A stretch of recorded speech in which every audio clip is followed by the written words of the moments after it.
Austin woke up in camp to the sounds of the morning alarm. He was very tired, but given his position, he could not abandon his duties. Nate, who was sitting nearby, was trying to shake out an unknown object from his boots that was preventing him from putting on his shoes. This operation ended with screams of horror because the object turned out to be an insect. Hope for a few more minutes of rest was finally lost. One by one, the other inhabitants of the tent began to wake up. It was into the company of these lazy idiots that Austin slipped. He was appointed commander of the losers' squad, for whom the guy seemed to be no authority at all. They didn't just spend the night in the field.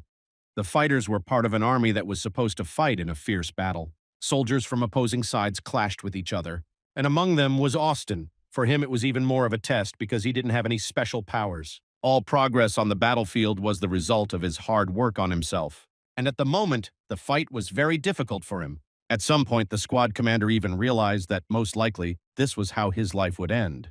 But chance saved him from death. In the most difficult moments, Austin always remembered his dreams that remained unfulfilled. This, in an inexplicable way, warmed his soul. The main thing was not to lose vigilance under any circumstances. The squad commander's dream was to become a knight. But after a few seconds, everything was cut short by the enemy's sword, which hit him in the chest. The blow was so quick and unexpected that Austin couldn't even follow the trajectory of the weapon. Blood poured from his throat as his opponent pulled out the blade. The boy fell to his knees, exhausted, feeling the life drain from his unyielding limbs.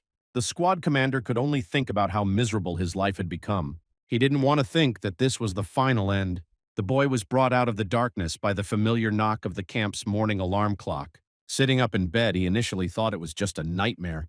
But the screams of Nate, who found a beetle in his boot, made him tense up.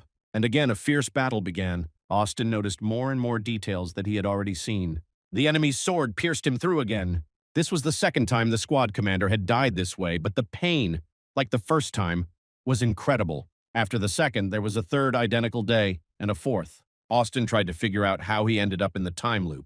On the fifth day, he decided to closely observe what was happening around him. The guy desperately needed to get out of this endless Groundhog Day. And now his killer was approaching again, his weapon firmly in his hands. After a short skirmish, the enemy launched a murderous attack. The squad leader tensed, trying to follow his actions. But it was all in vain. Austin's death toll has already surpassed 15. No matter how hard he tried to avoid the fatal clash, it all ended the same. What was most annoying was that such a painful experience, based on the finale, had taught him nothing. The boy replayed the smallest details of the battle in his head over and over again. He planned to do something different every next time, to come up with a different scenario. But another defeat drove Austin into depression. He felt useless. Gradually, the afterlife became less scary. The soul carrier joined the boy, who didn't understand why he was resisting. The supernatural being believed that there was no escaping fate. And no matter how hard the warrior tries, the result will remain the same. The guy didn't take such comments in his direction at all. He only grew angrier and angrier at his terrible situation. This time, Austin was determined to change his future. The guy habitually warned Nate about the bug in boots. The man shook the insect onto the floor in disgust. For some reason, he thought that her appearance in the shoes was Austin's own idea.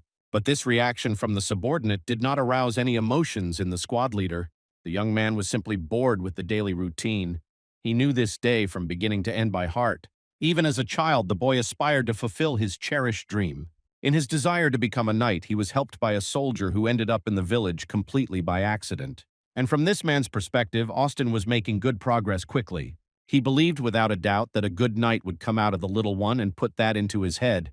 The boy dreamed of training such abilities that would make him a legendary figure. And in the future, he will be ready to single-handedly stop all the bloody wars in the world. For these reasons, Austin volunteered for a mercenary unit. Half of these half-drunk people laughed in his face and mocked his cause. These taunts could not make him stop, but they made him understand that the young man was not special. The guy didn't give in to manipulation. Despair was definitely not his choice. He trained tirelessly every night. Sometimes in my free time, I added training during the day. But although this increased endurance, no special skills appeared. But the results of numerous practices, duels, and battles only strengthened my faith in my own abilities. It was all an experience from which Austin always emerged victorious. In the end, the guy's successes were appreciated even by his colleagues, and now they respected him. This was another strong piece of evidence in favor of his loyalty to his cause. Relentless work could make his dream come true, until he met a boy who made him doubt himself. The young man quickly proved to Austin that he had great ambitions, not backed up by skills. The boy, who had been practicing martial arts for 6 months, easily defeated an experienced mercenary. Reality turned out to be harsh. All dreams were shattered to pieces. It seemed that the enormous efforts that Austin made every day for self-improvement were in vain. But by evening, the guy had made a decision. He should not give up on his goals because of one obstacle. The young man put too much effort into his training, sacrificing both food and sleep.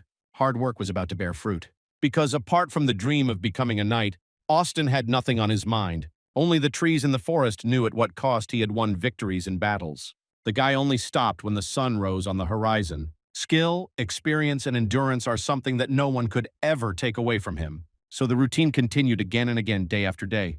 The incident with the teenager who defeated him happened 3 years ago. During this time, Austin managed to become the leader of a squad of fighters that no one wanted to take on. He was now a soldier in the regular army, but it was better than wandering around as a mercenary. Near his tent, the commander saw Jared sitting idly by, so I decided to ask him for help. The guy was supposed to take over the duty in his place, but he took it without enthusiasm. Austin's plans were to improve his skills, and to help him with this was none other than Nate. The man possessed a secret technique called Heart of the Beast, which could be useful during defense. The subordinate did not have much faith in the commander's abilities, but he liked the young man's spirit and perseverance. This day, despite the training, ended the same way as the previous ones. The learning progressed slowly. Therefore, Austin was dying, unable to react to the attack in time. For some reason, every time the boy believed that this day would end differently. 21 times the squad leader heard the screams of angry fighters. Today, the young man's brain remained cool and balanced. He knew all the dangers that lurked around.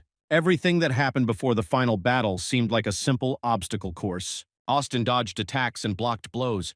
Slowly advancing towards the finals, he found himself alongside Sam, a member of his squad. A subordinate always died before his eyes, but this time the commander decided to spare his life. It happened so suddenly that the fight paused.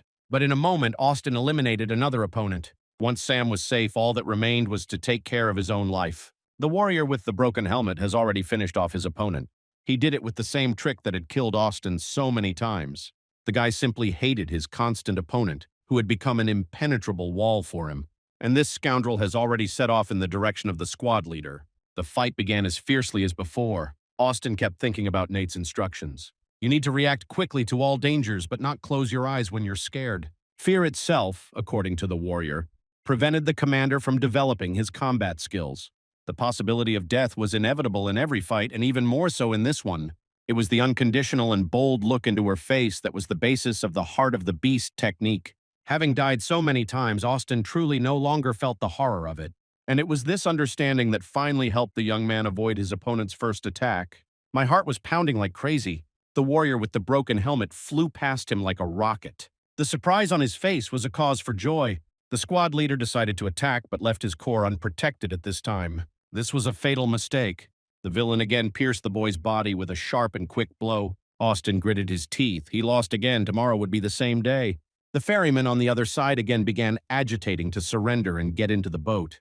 But the soldier's stubbornness was unwavering. The young man wanted to fight. He knew that eventually the time would come when the test would be passed. Last time, everything was different. The guy managed to track his opponent's movements. And although death awaited him in the finale, he moved one step closer to his goal. Austin's efforts were unsuccessful even for the 33rd time. He saw the opponent's first blow clearly, but I've already learned to avoid it. Then the warriors dispersed in different directions to prepare for a new attack, which, as always, ended with the death of the squad leader. The second attack was even faster than the first, and the guy lacked the speed of reaction. Due to the repeated attack, the amulet that had been hanging around Austin's neck for several years fell to the ground. He received it when he was still an ordinary mercenary. Having freed the village from several monsters that terrorized the inhabitants, the commander wanted to protect civilians because that's what legendary warriors did. And grateful for their rescue, they repaid the boy with a gift. When the amulet was placed in his palm, he decided that the reward for his efforts was too insignificant.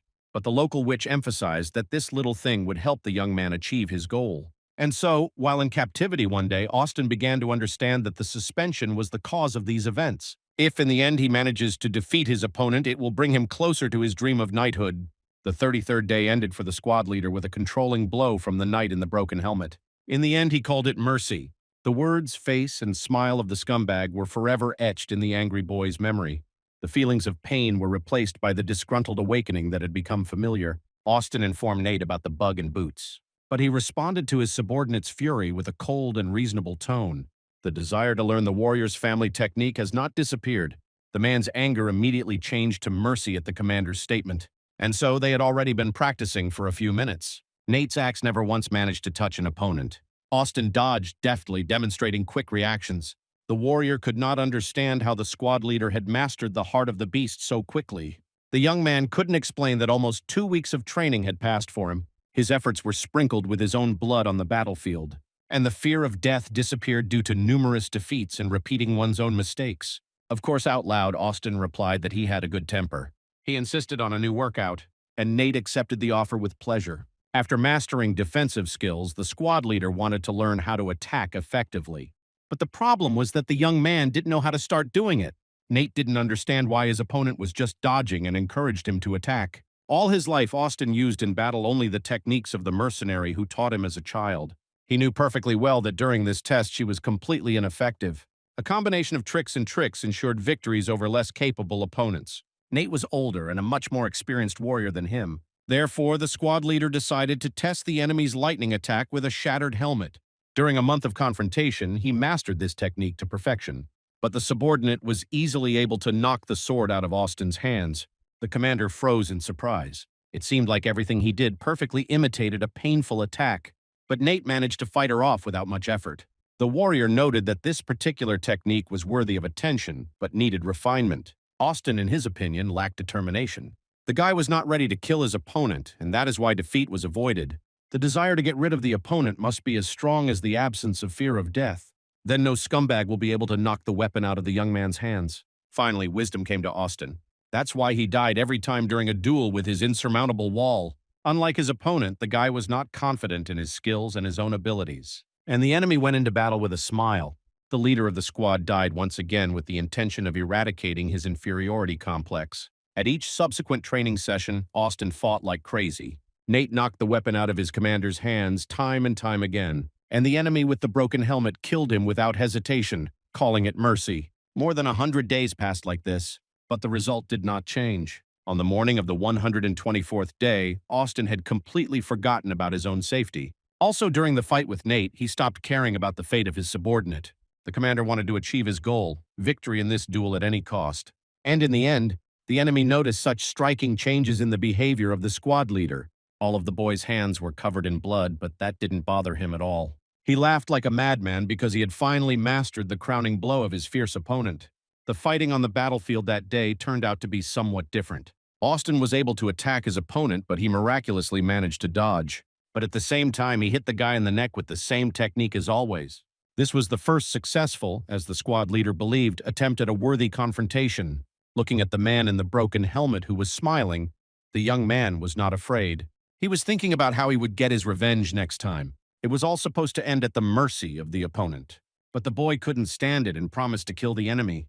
He thought that these were the deathbed delusions of his opponent and did not attach any importance to them. The pendant did its job again. With a familiar gesture, Austin killed the beetle that was attacking Nate's clothes. The man thanked him for his concern but was surprised by the behavior of the squad leader. Unexpectedly for him and others, the young man behaved as if he had been in this position for a long time. The commander asked Evan to find armor for himself on loan. Austin did it in such a way that the boy had no choice but to carry out the assignment. Jared saw nothing strange in the leader's behavior. He believed that this was logical because of the disdainful attitude of others towards the boy. The squad leader was tense like a cat before a leap. Today, instead of training with his subordinate, he chose the usual tactic of beating trees. For some reason, the guy was most afraid today that he would even wake up with a victory that very day. He was stronger than on his first day, but still his insecurity in his own skill was killing him. Her crumbs scattered when Austin decided to go all the way, no matter what. The young man decided that today the story of the duel would finally end. This day was to become a springboard to the realization of my most cherished dream, a test that Austin had to pass with dignity, proving that he was worthy of becoming a knight. Finally, the signal for the beginning of the great battle was heard. A squad of losers led by their commander set off for the sound. The two armies once again crossed their swords. Careful multi-day preparation gave the boy a significant advantage. He no longer relied on luck, relying only on his own skill. Austin remembered all the injuries he had sustained during his training, but he knew well how to avoid them this time. Armor significantly helped protect against collateral damage, and the lightning-fast reaction allowed for quick revenge. Even a sledgehammer flying at the head was no longer an unavoidable obstacle. During his practices, the boy methodically studied the art of knife throwing. so now he could get even with the attackers from a distance. And now the moment has come to defend Brother Sam. This meant that the meeting with the main anti-hero was close. Austin defended his comrade without much effort. He wanted to do it as soon as possible so he could meet the villain in the cracked helmet. The boy saw that the soldier had already completed his previous duel. Their eyes met. The warriors slowly approached each other despite what was happening around them. The enemy was the first to attack, as always. This time the boy stopped the attack with a wooden shield. As expected, it shattered into pieces, but the young man himself was not injured. So far, Austin has been on defense, holding off the opponent's fierce pressure. Suddenly, hiding behind his defenses, the young man lunged towards them. The warrior in the broken helmet did not expect such a turn of events. The first blow was immediately followed by a second. Realizing that he had broken through his opponent's confidence, Austin decided to take a leap forward. But the warrior regrouped at the last moment and made his move. The young man dodged the first sword just as he had many times before. This did not come as a surprise to him, but it greatly angered the enemy, who immediately turned around and attacked again. The difference was that Austin already knew how to confront his own death. With a swift movement of his weapon, he shattered his opponent's sword into many fragments. An archer who was nearby saw that the enemy needed help.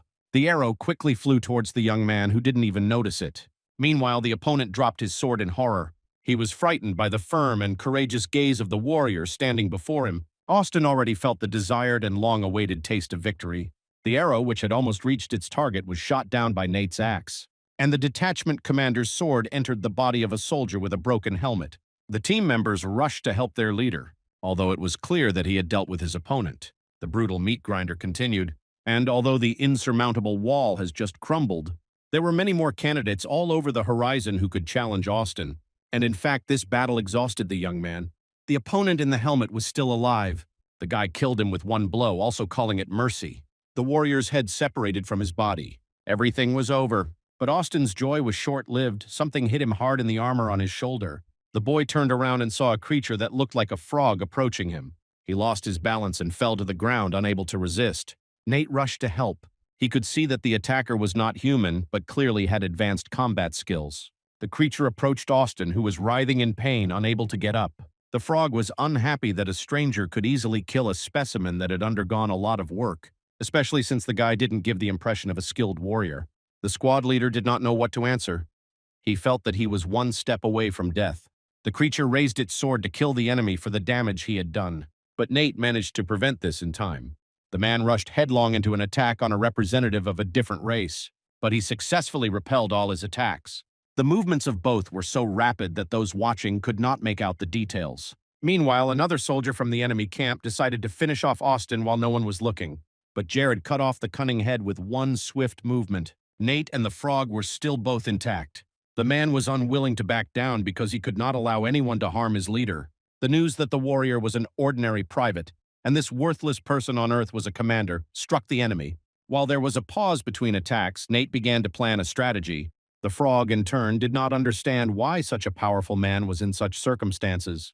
The long-haired giant had the strength to overcome him, so the duel was a deadly risk. Even a pet that had been well cared for did not cost the life of a member of another race. After considering all the pros and cons, the frog stopped the fight and walked away. Although Nate was not happy with these circumstances, the main thing was to save Austin. On the other hand, the squad leader was still protected by Jared, but soon another member of the loser's squad, Tony, came to his aid. Enemies were flying at the men from all sides, but they had to hold them off while Nate secured an escape, and it was safe to say that they did it very well. Seeing the beautiful slaughter, even Lazy Adam ran to the fire. The attack was very serious, and it forced the comrades to rally around their boss. For a moment, it seemed like the story would have an unpleasant ending, but unexpectedly a retreat was announced among the enemy soldiers. The battle was ending, and death overtook those who did not have time to escape.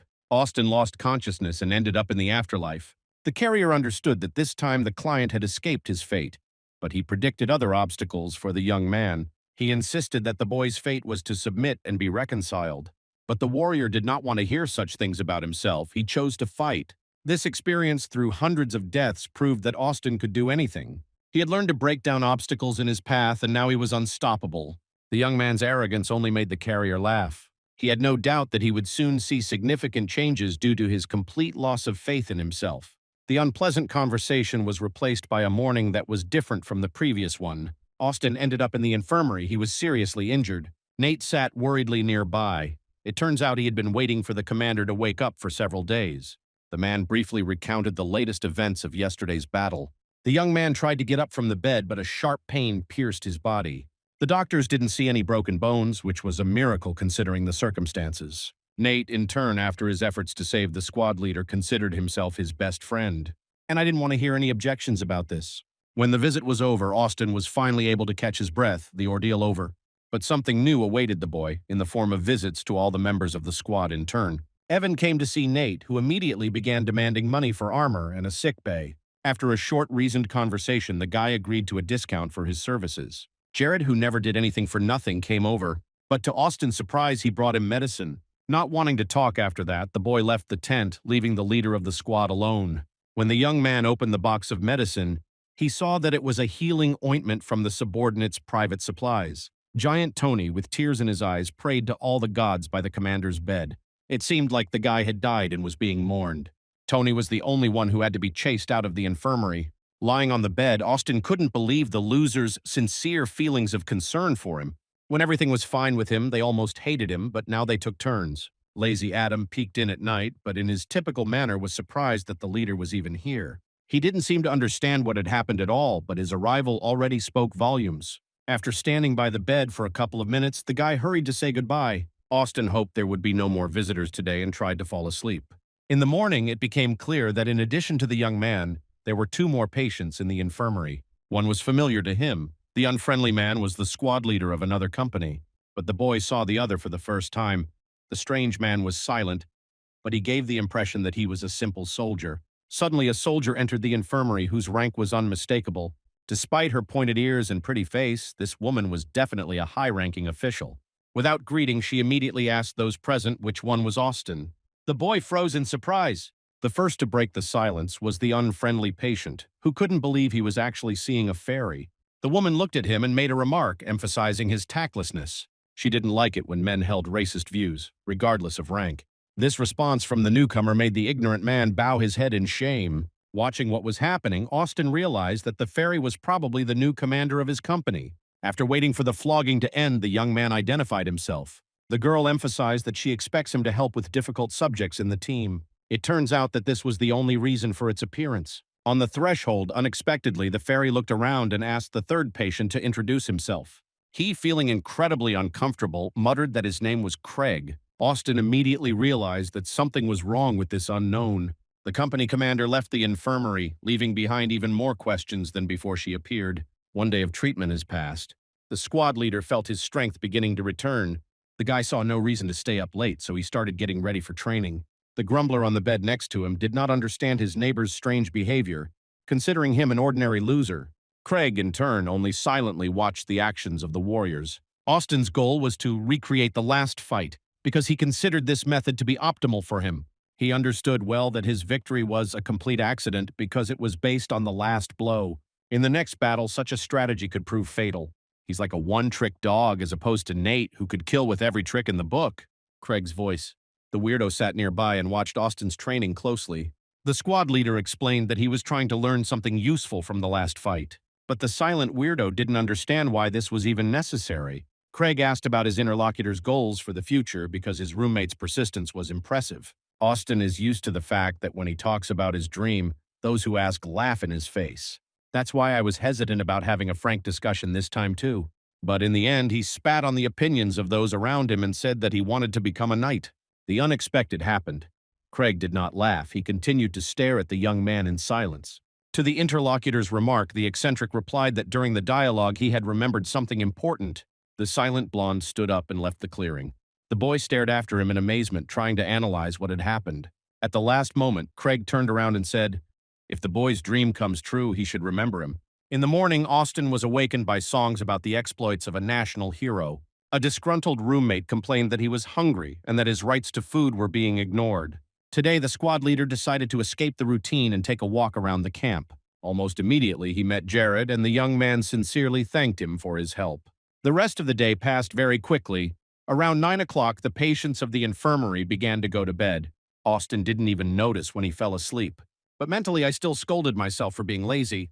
The young man woke up with his head splitting with pain due to loud songs on the street. He only tensed up when he heard the disgruntled voice of his tent neighbor behind him. The loser squad is stuck in time again. The boy was finally convinced of this when he met Jared again on the way.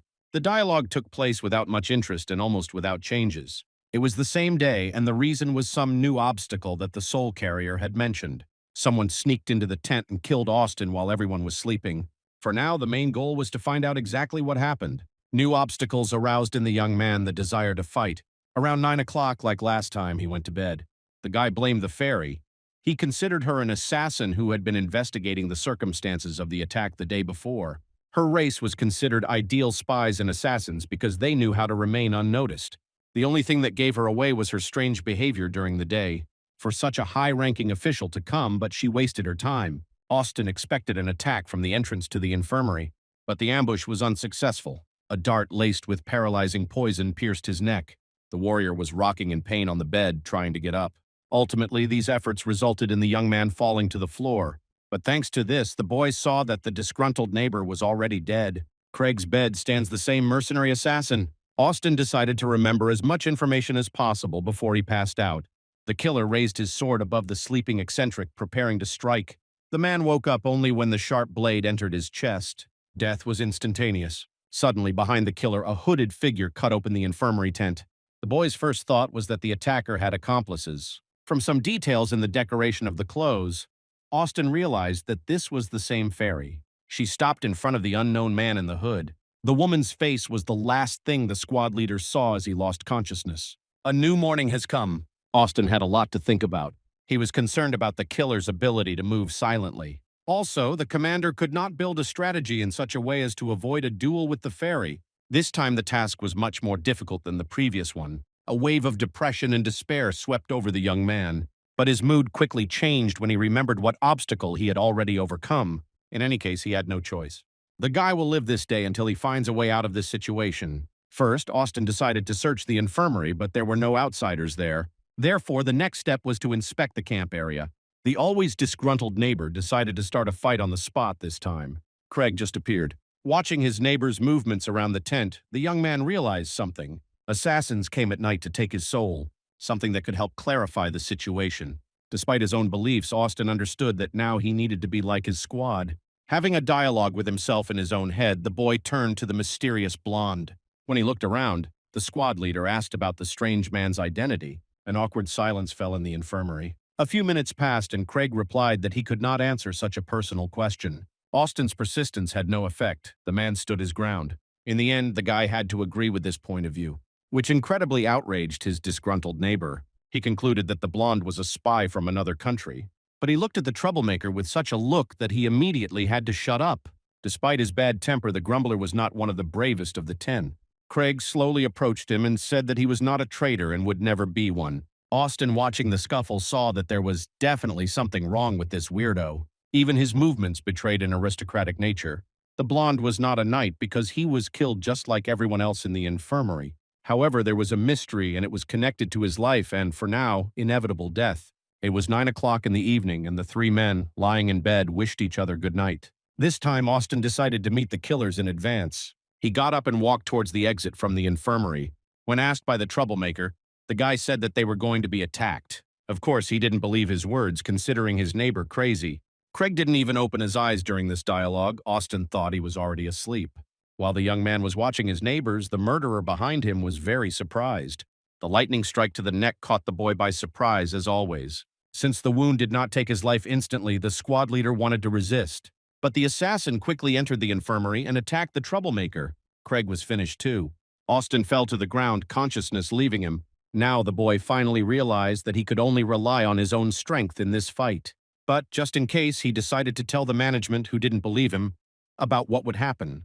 The squad leader decided to try to predict the attack in advance, but the killer's blade found him before the boy could raise the alarm. The wound the young man received prevented him from speaking. His vocal cords were severed. Austin's reaction was very slow compared to the attacker. After the first ambush, there was a second one, but the result remained unchanged. He did not see the enemy approaching, but he, on the contrary, saw the guy very well and eliminated him every time without any extra effort. It was necessary to change the strategy. While walking around the camp, the squad leader had the idea to change his own destiny. Jared was supposed to help him. The boy was secretly called a wildcat by his brothers, precisely because he chose a technique that was not entirely fair to the enemy. He never attacked head-on but eliminated his opponents by surprise. At first, Austin considered asking his subordinate for help. But then he abandoned this idea, as it could have raised a lot of unnecessary questions from management. So the young man asked for advice on tactics that could counter Jared's strategy. The interlocutor thought. Ultimately, the warrior was unable to respond because he had not yet encountered any cases where the opponent could survive. The only advice the wildcat could give was to learn to be observant. He was sitting with his back to the wagon that was moving through the camp and drew Austin's attention to it. When the squad leader looked in that direction, he really saw what the soldier was talking about. And it was strange, because during the conversation, the interlocutor did not turn to face that way. What struck the young man even more was that Jared predicted its collapse. A few seconds later, a wheel flew off the cart, causing it to overturn. Austin thought the warrior had the gift of foresight, but he replied that he did it only thanks to his developed hearing. If you practice and improve your abilities in this area, you can achieve incredible things. If hearing develops to a certain level, it can even replace vision. After giving a detailed explanation of his own methodology, Jared stood up, preparing to leave. He no longer wanted to continue the dialogue, especially since he only agreed to it so that the commander would get rid of him. In the evening, lying in bed in the infirmary, Austin tried to practice. He wanted to hear the killer approaching, but I strained my ears to the maximum level for this. All that could be distinguished was the crackling of fire and the footsteps of the guards. Meanwhile, the assassin was already near his target. He moved quickly and quietly, so silent that the young man's ear was unable to distinguish any extraneous sound. Death could not be averted again. This result was annoying, but at the same time, it was natural. He could not defeat his opponent until he reached a competitive level of skill. This time, the squad leader asked Jared more about the possibilities of auditory practice. The interlocutor, seemingly with pleasure, answered all the questions that interested the commander. The capabilities of the human body, in the opinion of the wildcat, were inexhaustible. With practice, you could separate one sound from others, notice anomalies around you. This is exactly what Austin should have strived for to get the desired result. Thus began the boy's work on himself. It seemed as if a portal to the world of real sound was gradually opening for him. Of course, it wasn't easy. He had to first learn how to listen at all, because it seemed that all their lives the boys were only interested in their own voice. He didn't pay attention to what was happening around him. Gradually, Austin began to recognize and distinguish sounds by type, and then add new ones to them. During one of the practices, Craig approached the guy. He caught the squad leader by surprise, but immediately realized that he was practicing something. A short conversation ensued, during which the young man could only think about its completion. He did not admit that the interlocutor's assumption was correct, but he did not believe these words. After this dialogue, many more deadly nights happened. The killer always infiltrated the infirmary, and no matter how Austin resisted, he achieved his goal. But this was no reason to give up. The afterlife more than 30 times. He didn't want to stay there any more than he wanted to die here. Self-improvement did not stop. During the day, he was only busy with this. Practice was supposed to bear fruit. It was an experience that would come in handy someday. And finally, sitting near someone's tent, Austin did what he had wanted to do for so long. He heard Craig approaching a few meters away and opened his eyes. This surprised the mysterious blonde quite a bit. He realized that the leader of the loser's squad had very developed feelings. Then the commander realized that he could finally change the course of history. When the poison dart flew towards him at night, he could clearly feel its trajectory. Quickly dodging, the young man jumped towards the attacker, catching his sword in flight. The assassin fell to the floor in surprise. For the first time in his entire career, he was noticed. This greatly angered the murderer. Now that Austin had seen the face of his opponent, he finally let go of his anxiety about his capabilities. The mercenary rushed into the attack. The man wanted revenge, but judging by his fair fighting skills, he had little chance of winning. Unfortunately, the assassin managed to incapacitate the commander's grumpy neighbor. But Craig was conscious and was already preparing for the fight. So far, Austin has managed to repel his opponent's attacks, but it was getting harder and harder because throwing knives came into play. This caused great inconvenience, and the squad leader even received a superficial wound. He only prayed that the blade was not poisoned. Suddenly, the boy heard the tent fabric tearing, which meant the ferry was coming. Commander burst inside, silently assessing the situation. With less than a second to think, Austin decided to attack first. So the young man had a better chance of survival. The killer, who was behind him at that time, angrily threw poisonous darts in the ferry's direction. The squad leader looked around in surprise.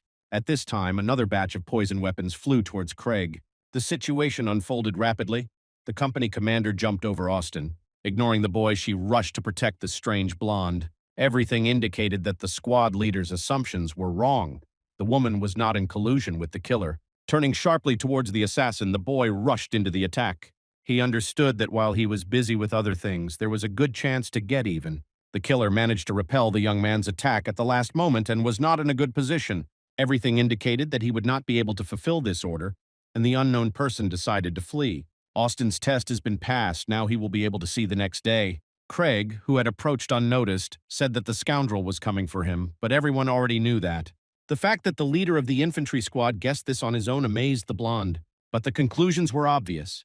Assassins are not hired to kill ordinary soldiers. Meanwhile, the fairy approached the boy from behind and grabbed the hilt of the sword. Austin realized that according to the plan, there were to be no witnesses to this event. But he wasn't going to back down so easily and give up his own life. The upcoming fight was interrupted by Craig, who advocated for the preservation of the lives of those present.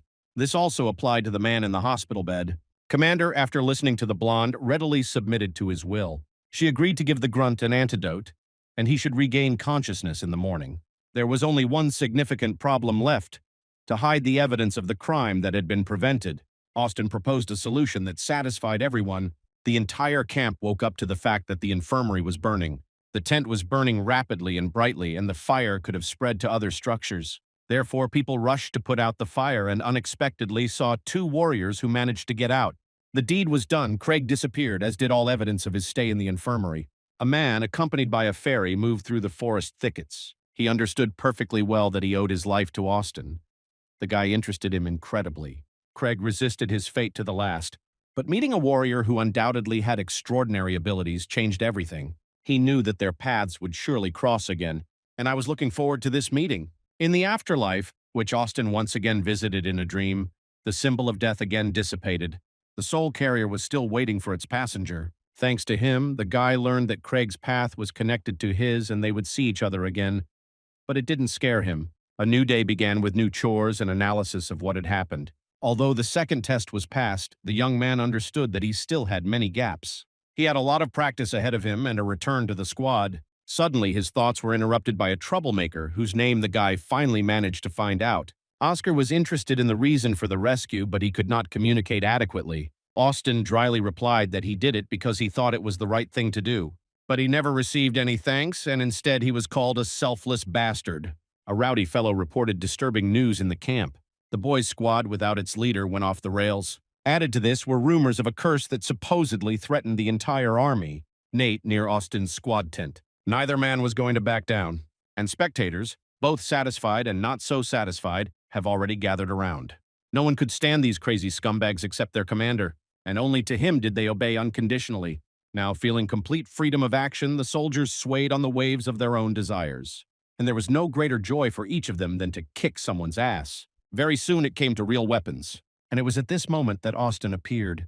The guy was not at all surprised by the behavior of his own subordinates. He considered them a punishment for himself. The entire conflict dissipated immediately after the commander opened his mouth. 4 days passed, during which the young man had time to rest well. In parallel, Austin continued to practice developing his hearing. Jared noticed significant progress.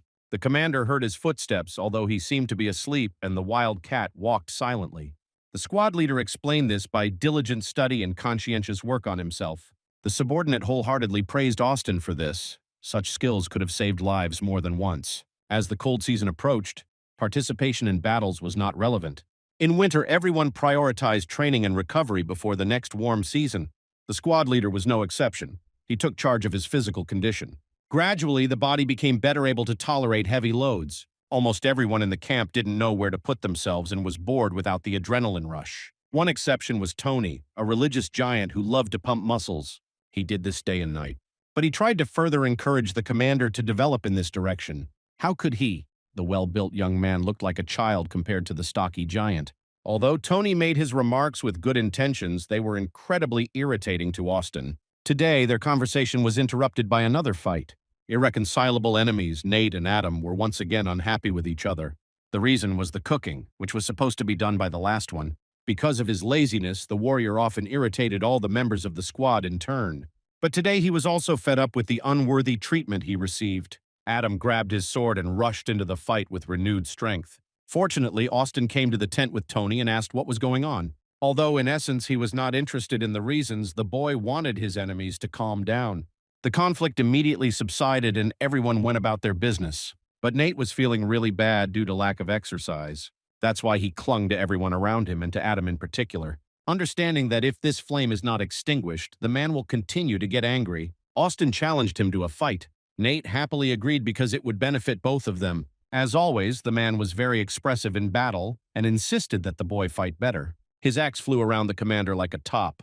All this time, Austin tried to remain absolutely calm, because a cool head helped in a duel as well as developed hearing. Choosing the right moment, the boy attacked his opponent with an already learned technique. Nate easily dodged the attack, and at that very moment he blocked the young man's further movements. Flying to the ground like a sack of potatoes, Austin tried to analyze his mistake. This time the man did not praise the abilities of the squad leader. On the contrary, according to him, the guy became completely predictable, and that was not good. This training helped the young man understand the changes that had occurred within him. He developed a good habit of reinforcing lessons through repetition. Therefore, he happily agreed to a second sparring match despite his opponent's remarks. Nate agreed. He was messing with the boy precisely because of his incredible persistence and stubbornness. Soon it started to rain and they both had to interrupt the match. The downpour didn't seem to be letting up, so Austin decided to practice his listening skills again. This happened amidst the disgruntled grumbling of his subordinates. And prayers to Tony. Suddenly, an angry Evan burst into the tent. He muttered something about the curse and how his plans had gone to hell. Austin remembered hearing something similar from Oscar a while ago. Evan was able to explain the situation in detail. The troops were having major problems, in particular due to a lack of scouts. Endless injuries made information extraction impossible, and the weather made the situation worse. The squad leader believed that, despite the rumors, with the help of the leadership, everything would work out. Suddenly, the conversation turned to ear training.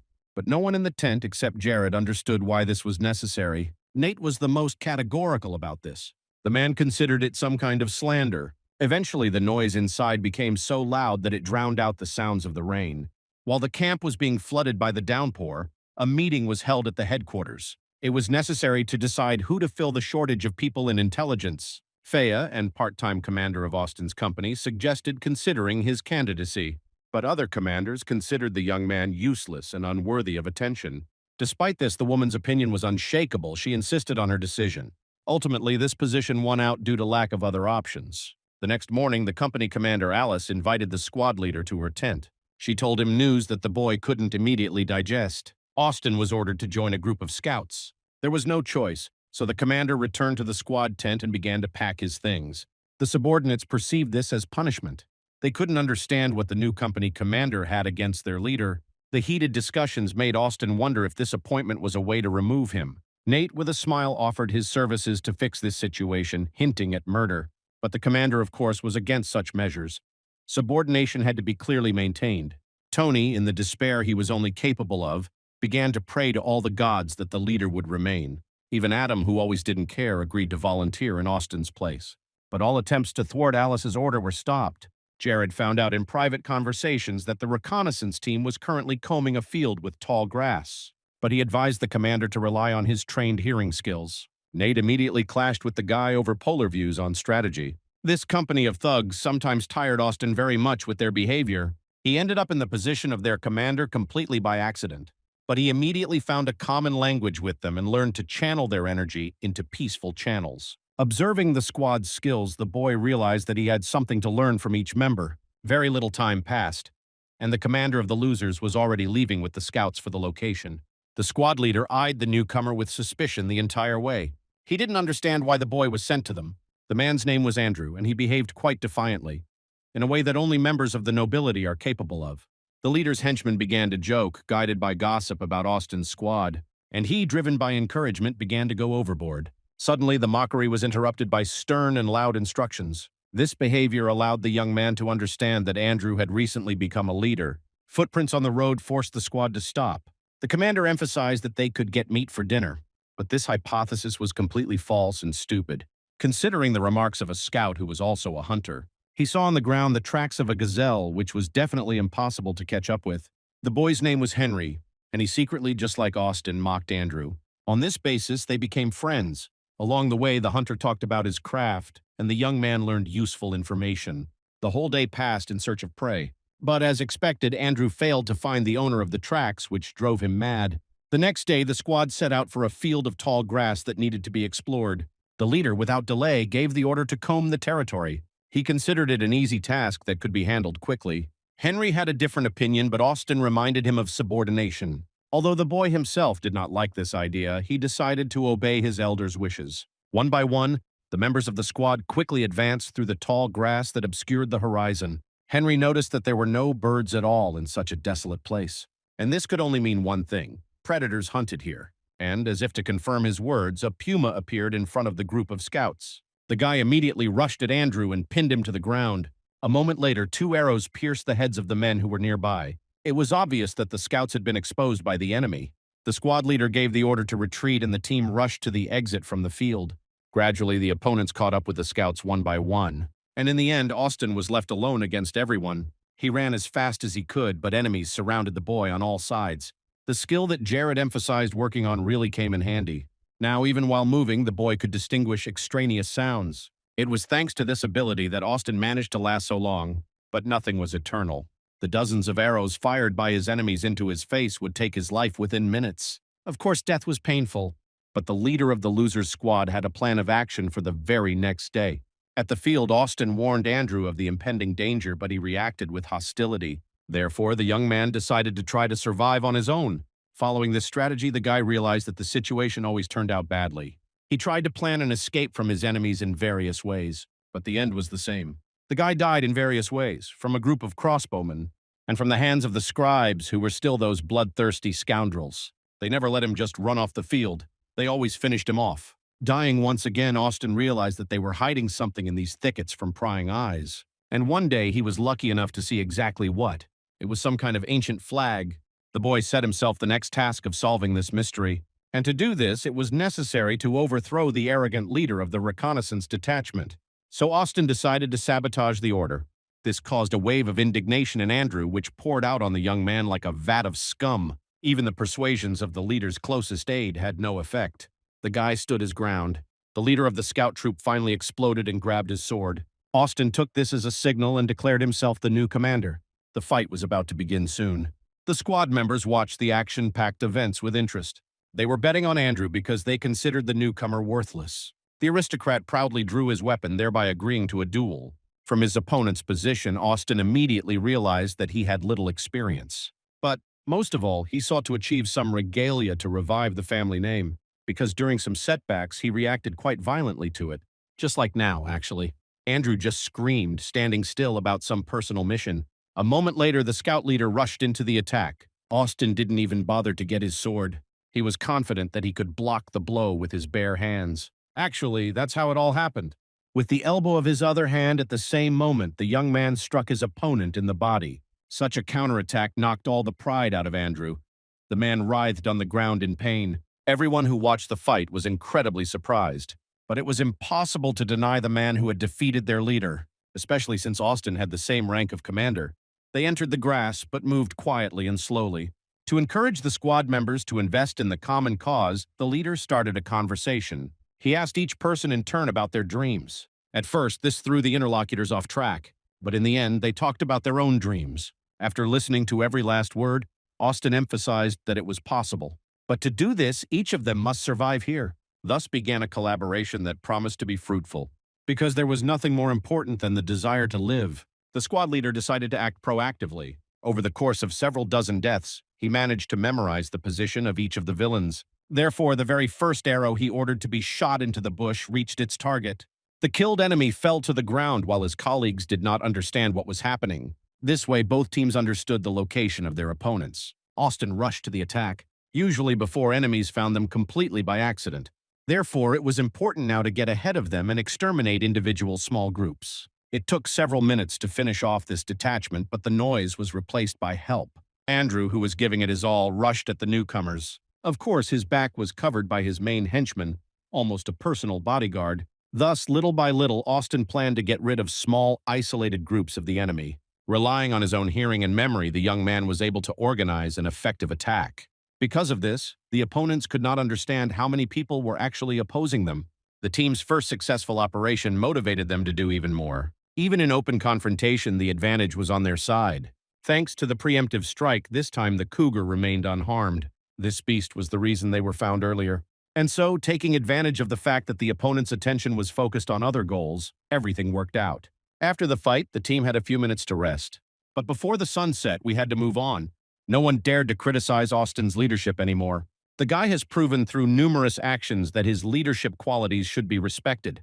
Very soon the group approached a detachment of crossbowmen, which they had to bypass. The leader wanted to get rid of the scribes because he believed that they could be dangerous in further advancement. In general, during all this time, he managed to build an approximate strategy for the team's actions. But he didn't take into account that he might have problems with the team. Guard Andrew thought they needed to get out of here before the sun set, but Austin insisted on advancing deep into the field.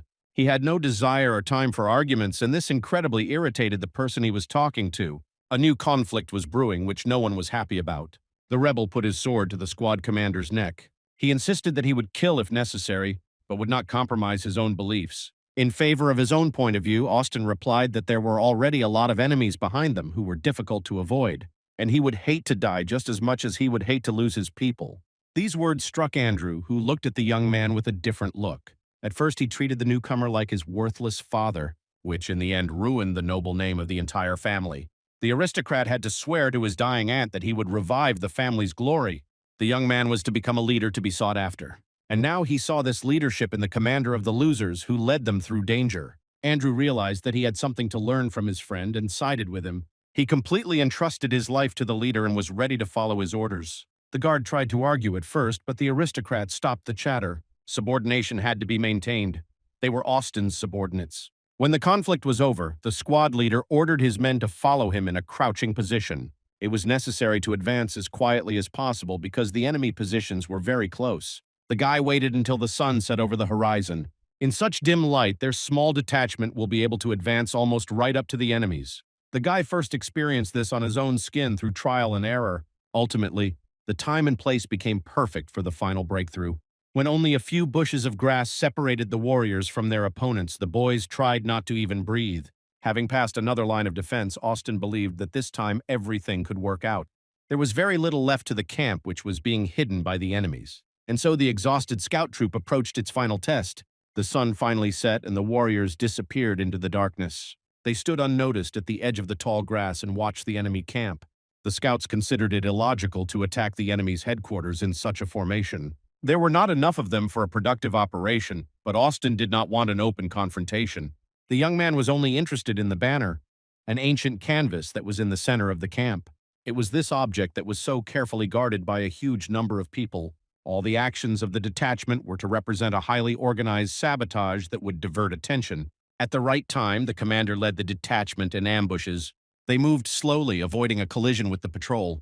The commander's idea once again made Guard Andrew argue. The man feared for his own safety, but Austin clearly pointed out a line that should not be crossed. An aristocrat joined him, briefly shutting the guard's mouth. Andrew followed the squad leader deep into the camp, not asking any unnecessary questions. He was ready to receive any orders, but his guard no longer saw the point in it. The detachment members were amazed that the commander managed to avoid meeting with the enemy. Throughout the entire sortie, they did not see a single enemy here. Austin could be considered crazy, but this guy absolutely knew his stuff. Eventually, the scouts reached the heart of the camp. On one of the failed days, the young man had already broken through here and touched the banner. Then the entire enemy army rushed to defend this rag. They guarded it like the apple of their eye, so it was logical to assume that protecting this subject was their main task. In order to successfully leave this area, it was necessary to set fire to the flag. All attention will shift to the center of the camp, and at that time they will calmly go home. Observing the leader's behavior, Guard Andrew assumed that he was in fact a secret spy, and this thought finally killed the man's spirit of resistance to his orders. To complete the mission, it was necessary to divide into two groups. The security guard volunteered to be a decoy to distract attention from the main team. This surprised Austin quite a bit. In general, for today, the guy managed to maintain the largest number of scouts. He even felt a certain pride about it.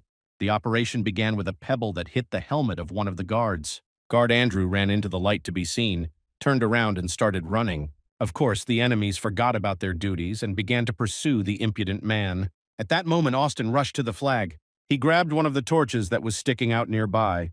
The boy was so eager to complete the mission that he didn't notice the warrior who rushed to intercept him. With one blow of his sword, the unknown man cut the torch handle in the young man's hands in half. Austin was troubled by the fact that he had not heard the enemy approaching at all. He had not experienced this ordeal before, so he did not know what to expect. Most likely, the opponent was extremely strong, but the squad leader was counting on his men to complete the task. And in a moment, the tent they were both standing next to caught fire. The soldiers of the enemy army rushed to put out the fire, and although one of them saw the saboteurs, the pursuit had to be postponed. Austin's opponent ordered the fire to be put out urgently, throwing all his strength into it. At this moment, the young man decided to run away, but at the last moment he changed his mind and attacked the enemy. He believed that he had just revealed his weak side and it would be a sin not to take advantage of it. But this assumption turned out to be false. The enemy commander deftly dodged Austin's sword and ended up behind him. Moreover, during this maneuver, the man managed to injure the young man. The speed of the opponent's movements impressed the leader of the reconnaissance squad. The guy realized that at this point, with this level of ability, such an opponent was beyond his capabilities. He couldn't take any risks because he had to struggle to get to the camp.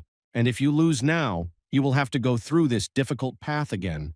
The death ordeal had to be stopped today no matter what. Austin understood perfectly well that this warrior could be his stone wall and not some banner.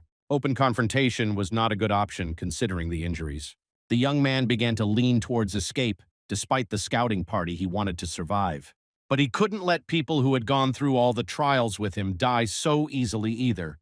The decision was finally made and a smile appeared on his face. The guy decided to fight, which angered the enemy, who immediately rushed to attack. Austin prepared to defend. The blow was so strong that the first clash of swords sent sparks flying all around. None of the opponents backed down. The enemy attacked again, jumping sharply upwards, because of which the young man had to quickly retreat. Barely landing on the ground, the knight attacked a third time, despite his precarious position. At the last moment, Austin brought up his sword and blocked the attack. Even defending against such pressure was very difficult. Not to mention the thought of attacking myself, it seemed like an absolutely impossible task. The young man dared to throw a knife at his opponent on the fly, but with an extremely quick movement of his hand, he was able to easily repel the dagger. Austin's situation was becoming more and more like a stalemate. The opponent rushed at the boy. He managed to track the enemy and reacted in time. As they continued their duel, an inferno gradually formed around them. The enemy detachment was unable to extinguish the flames no matter how hard they tried. The reconnaissance squad approached the matter carefully and used oil to set the fire. Eventually, the flag that everyone was defending caught fire. The frightened soldiers immediately distracted their commander from the fight. He immediately had a dilemma. Something important for the army, or an enemy who was not going to surrender. The choice was made in a matter of seconds. The enemy chose to save the flag. He was sure that he would meet the scoundrel again in the future. Austin realized that the value of the item turned out to be much greater than he had assumed. And although it turned out that the fight was not the main test, it still prompted analysis. In order to confront powerful enemies, it was necessary to improve skills. The boy was brought out of his thoughts by the appearance of Andrew. The scout emphasized the need to flee immediately. Austin ordered his squad to retreat. The entire camp was already burning around us. Most likely nothing would remain of the field with tall grass. The scouts ran as fast as they could to their pond. Now there is one less of them. One of the guys is unlucky. It remained to be hoped that they would not be pursued. Austin held the view that this was unlikely, although you always had to be on guard. A moment later, several soldiers from the opposing army appeared on their tail. The guys decided to deal with him right away. The heads of the enemies flew to the ground. Tempered in many skirmishes that day, the scouts behaved like experienced warriors. Having dealt with the first pursuers in a few minutes, they ran on. The wounded Henry, in order not to make life difficult for his brothers, suggested a safe retreat. They had to move along the hunting trail. Gradually, the pursuers lost the scouts in the forest. Austin understood that without the participation of every member of the team, they would not have made it out of this task alive. Therefore, the correct strategy was to save the largest number of scouts. They ran all night, and finally the sun's rays touched the young man's skin. There was very little left to the army camp. Within half an hour, the first soldiers met them at the tent. Tired, dirty, and wounded, the scouts finally had a chance to rest, and Austin could breathe a sigh of relief, because he had survived this day and would see a new morning. Meanwhile, the fire finally went out. Almost nothing remained of the flag, and all the work had to be started over. The commander of the elite Grey Dog unit was disappointed. The little scoundrels had them under their thumb. The scouts bypassed all levels of defense, which was carefully thought out. Now, in the face of an independent company that was committed to its goals, they had made deadly enemies. The commander of the Grey Dog squad, Mitch, noted that he remembered the enemy commander well, but he didn't want to leave their duel unfinished for long. To be fair, Austin felt the same way about their unfinished match. He was concerned that he had not, in fact, overcome all possible obstacles. The guy decided that from today on he would train twice as hard. While the commander was away, the fighters of his unit were worried, although they tried to hide it. Nate began to suspect that Austin was no longer among the living. He was afraid that the boy had faced challenges that were too much for him. Adam, who was sleeping opposite, began to stir. This served as a signal for the bully, who immediately began to pounce. Nate was the first to provoke his opponent with an obscene gesture, but he did not remain in debt and responded in kind. Of course, this was the goal for starting a new fight. While his subordinates were tearing each other apart, Austin reported to Alice the results of a successful reconnaissance mission. The boy blamed it all on simple luck, but the fairy was not stupid at all. After listening to the boy's speech, she let him rest.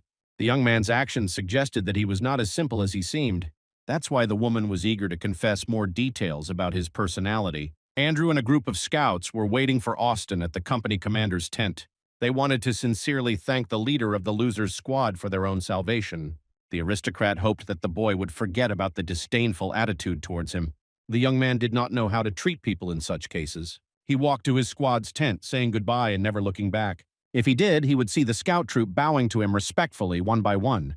They did it wholeheartedly, recognizing that it was only thanks to Austin's skill that they continued to breathe. The young man understood that he had indeed saved some of the scouts, but he believed that he could have done more. In fact, the boy was berating himself for being too weak to be responsible for the fate of other people. The squad commander decided to start taking full advantage of the opportunity to repeat the same day. Thanks to this property of the amulet, he was able to achieve his own dream and gain the power he desired. As usual, Austin approached the squad tent at the very moment when another fight was taking place there. Nate and Adam broke up for good. To those around them, it seemed that the men were on the verge of their own anger and wanted to tear their opponent apart. Now they looked like two deranged monsters capable of sweeping away everything in their path. The squad leader was uncomfortable admitting that his subordinates were not fighting at full strength in their sparring matches with him. This meant that he was considered weak, and Austin could not forgive anyone for such an attitude. In the midst of the fight, Adam saw the commander among the crowd. The fight stopped immediately, although the young man did not insist on it, but simply watched along with the others. A conversation ensued about Austin's well-being and the progress of the scouts' mission. But the guy was interested in the techniques that Nate and Adam used against each other. But neither of them wanted to answer these questions, taking the conversation in a different direction. After the scouts' report, it was decided to move the entire army camp closer to a field with tall grass. While the relocation was taking place, Austin's injuries had time to heal and he began training again. His training methods surprised the squad members. It seemed that the commander, instead of recovering, was increasingly eager to harm himself. Adam didn't understand why they had to stress so much. The guy definitely had the talent to reach the top in military affairs. In the beginning, that's actually why he joined the army. But for now, I didn't see any prospects for myself here, considering this work boring. The goals of obtaining knighthood were lost, and therefore the commander's diligence surprised him, especially considering that Austin was doing everything wrong. It was obvious that the young man did not know the basics, and because of this, he was experiencing great difficulties in practice. The squad leader's entire combat experience was based on simplified techniques that allowed him to maneuver in battle. Thanks to this, the boy was still alive. But it was impossible to always rely solely on luck, especially considering that Austin absolutely had a goal he was striving for. Adam got tired of watching from afar and approached the commander. The warrior asked about the leader's goals. The young man answered as it was. He aspired to become a knight and made every effort to fulfill his cherished dream. Unlike Adam, the boy had clear convictions. He wanted to save ordinary people from trouble. He wanted to become a defender of the disadvantaged and loved ones who would rely on him. To have such convictions and honor that they will be considered an example and imitated, such a passionate speech made Adam himself reflect on his own fate. He realized that time was running out and he needed to decide what to do with his life. Inspired by the conversation, he offered his services in training. It was so unexpected that Austin stopped abruptly. He got a chance he didn't even expect. Of course, the young man immediately agreed. This answer momentarily tensed the lazy warrior. He didn't understand why he had gotten involved in this at all, but he still wasn't going to back down. The commander's decisive gaze dispelled the boredom that had made him gnash his teeth. First, Adam asked Austin if he knew the heart of the beast technique, and he answered in the affirmative. Nate's methods and beliefs did not impress the lazy swordsman at all. The guy insisted that to master fencing, the commander had to forget everything he had learned before. Only if he refused to use cheating methods did Adam agree to help. And Austin had to choose right now which path to take into the future. Of course, the young man's choice was obvious. He wanted to practice fencing with a swordsman. The speed of the response confused the lazy subordinate. He could not have imagined that the commander was such a determined and courageous man. Austin planned to start training right away so as not to waste any time. First, we talked about weapons that were completely unsuitable for such a strong fighter. Adam traded with the commander, giving him his own two-handed sword. But as expected, the young man didn't even know how to hold it correctly. The thing was, Nate was teaching the boy to hold the weapon tightly so that he wouldn't drop it under any circumstances. The warrior ordered the commander to stand and immediately attacked him. At the last moment, Austin barely managed to block the blow, which made his hands start to hurt incredibly. Adam did this so that the young man would understand. Nate's technique of using an axe was not suitable for swordsmen. The sword had to be handled more flexibly and not rely on force to hold it. Austin didn't always understand what his subordinates were saying. He generally held the opinion that geniuses cannot explain. Gradually, the training progressed to the center of gravity. In Adam's opinion, there were also only gaps there. It was surprising that with such skills, the squad leader was still breathing. Austin diligently tried to fulfill all the swordsman's requirements. But failure after failure completed every technique and aspect of the training. Gradually, the lazy swordsman began to think that offering help was a mistake. But after each defeat, the commander still took up the sword again. He insisted on continuing the lesson, so Adam eventually decided to roll back to basic settings. Nate approached the boys quietly, and they didn't immediately notice his presence. He was dressed in combat gear. Not understanding the situation, the man immediately ran over Adam. But Austin interrupted their argument, asking what circumstances had caused the man's appearance. As it turned out, the army was called to the battlefield. A large contingent of the enemy was approaching them from the side of the tall grass. Gradually, units of defenders began to line up in front of the camp, among whom, of course, was a group of losers. Adam chastised himself for forcing Austin to abandon past techniques because he hadn't mastered the new ones. But the commander could not avoid the battle, so the swordsman decided to keep a close eye on him. The squad leader at that moment was only concerned about the strange arrangement of the enemy squads. Each of them was based under the same banner that the scouts had already set on fire. It looked extremely strange and illogical, but logic was absent only for the opponents. The sorcerer was on the side of the villains. Within minutes, he cast a spell that created a thick fog on the battlefield. Alice immediately realized that this was witchcraft and began to worry. The fog was white as milk and sowed confusion in the army. The density was such that Austin couldn't see those standing next to him. It was possible to navigate only by ear. They were trapped. Suddenly, a strange rustling was heard. The soldiers felt that something was coming at them, but they didn't understand what exactly. Panic gradually began. Austin was the first to realize that this is what the flight of arrows sounds like. But in a moment, death from the air found its victims. Those who had the best reaction managed to protect themselves with shields at the last moment. Alice realized that there would be no fair fight today, but she ordered those who still survived to use shields to protect themselves from air attacks. The sorcerer, realizing what he had already accomplished, smiled contentedly. The scoundrel had prepared for this battle very carefully, and now everything was going according to plan, despite the obstacles. Thanks to the flags under which the units were located, the soldiers could see the enemy, but he could not see them. It was an easy strategy for extermination. As the arrows flew, Austin immediately ducked, and after a few seconds I heard Adam's voice, which seemed to be very close. Nate, on the other hand, started saying something about witchcraft, and although their voices were directly next to the commander, he was unable to make them out. Thanks to his developed hearing, the boy managed to dodge attacks from the air, but he didn't know what would happen to him if the infantry attacked. As long as the technique of wielding a sword was unavailable to him, death likely awaited the young man. Austin immediately understood what needed to be done, especially since for several minutes I had heard a hand-to-hand fight somewhere nearby. Adam insisted that the leader should retreat to the rear flank. But the young man, on the contrary, rushed forward. He longed for death because then he would have time. A clerk ran out of the fog to meet the commander. The weapon pierced Austin's body through and through, but the boy only smiled in response. Now he would use his abilities to the maximum. The opponent took this reaction for madness and pushed the young man to the ground. A new day has come. Classes started on time, but again there was no progress. The guys tried to understand each other, but they still didn't do it very well. I had to ask about the smallest details to learn the basics of the attack. Austin could only rely on his ability to memorize through a large amount of repetition. Every battle on the battlefield so far has ended in death, but the commander was completely satisfied with this. The first progress occurred when the young man managed to dodge Adam's attack. Even the swordsman noted that it was a pretty good maneuver. Such a significant breakthrough occurred on the 30th day of death. Once defense was mastered, training moved on to offensive techniques. Adam explained at what distance you should stand from the opponent. How can it be reduced or increased, increasing your skill as a fencer? And so for the first time after this lesson on the battlefield, the commander was able to evade the scribe. Now it came easily to him. But after the first opponent, 3 others followed, who happily completed what he could not. Gradually, the young man's fate changed and his hard work bore fruit. He could already confidently counterattack Adam, and he even managed to counter the teacher with full-fledged fencing techniques. For the lazy swordsman, this was strange. He did not understand where the squad leader had made such rapid progress. Austin became a better version of himself and happily ran for the loophole to return to the process of self-improvement as soon as possible. Several dozen more deaths passed before the first fight between the boys took place, almost on equal terms. At some point, the commander counterattacked with a perfect move that almost knocked the weapon out of Adam's hands. The subordinate was so surprised that he couldn't understand if it was really the same Austin in front of him. Finally, the squad leader saw what he had been longing for so long. The swordsman's gaze became worriedly serious. He realized that he had a worthy opponent standing before him. This time, the commander decided to test his abilities for strength. Despite all of Adam's warnings, he ran forward. In 100 identical days, the boy learned where the enemies were, to the final point.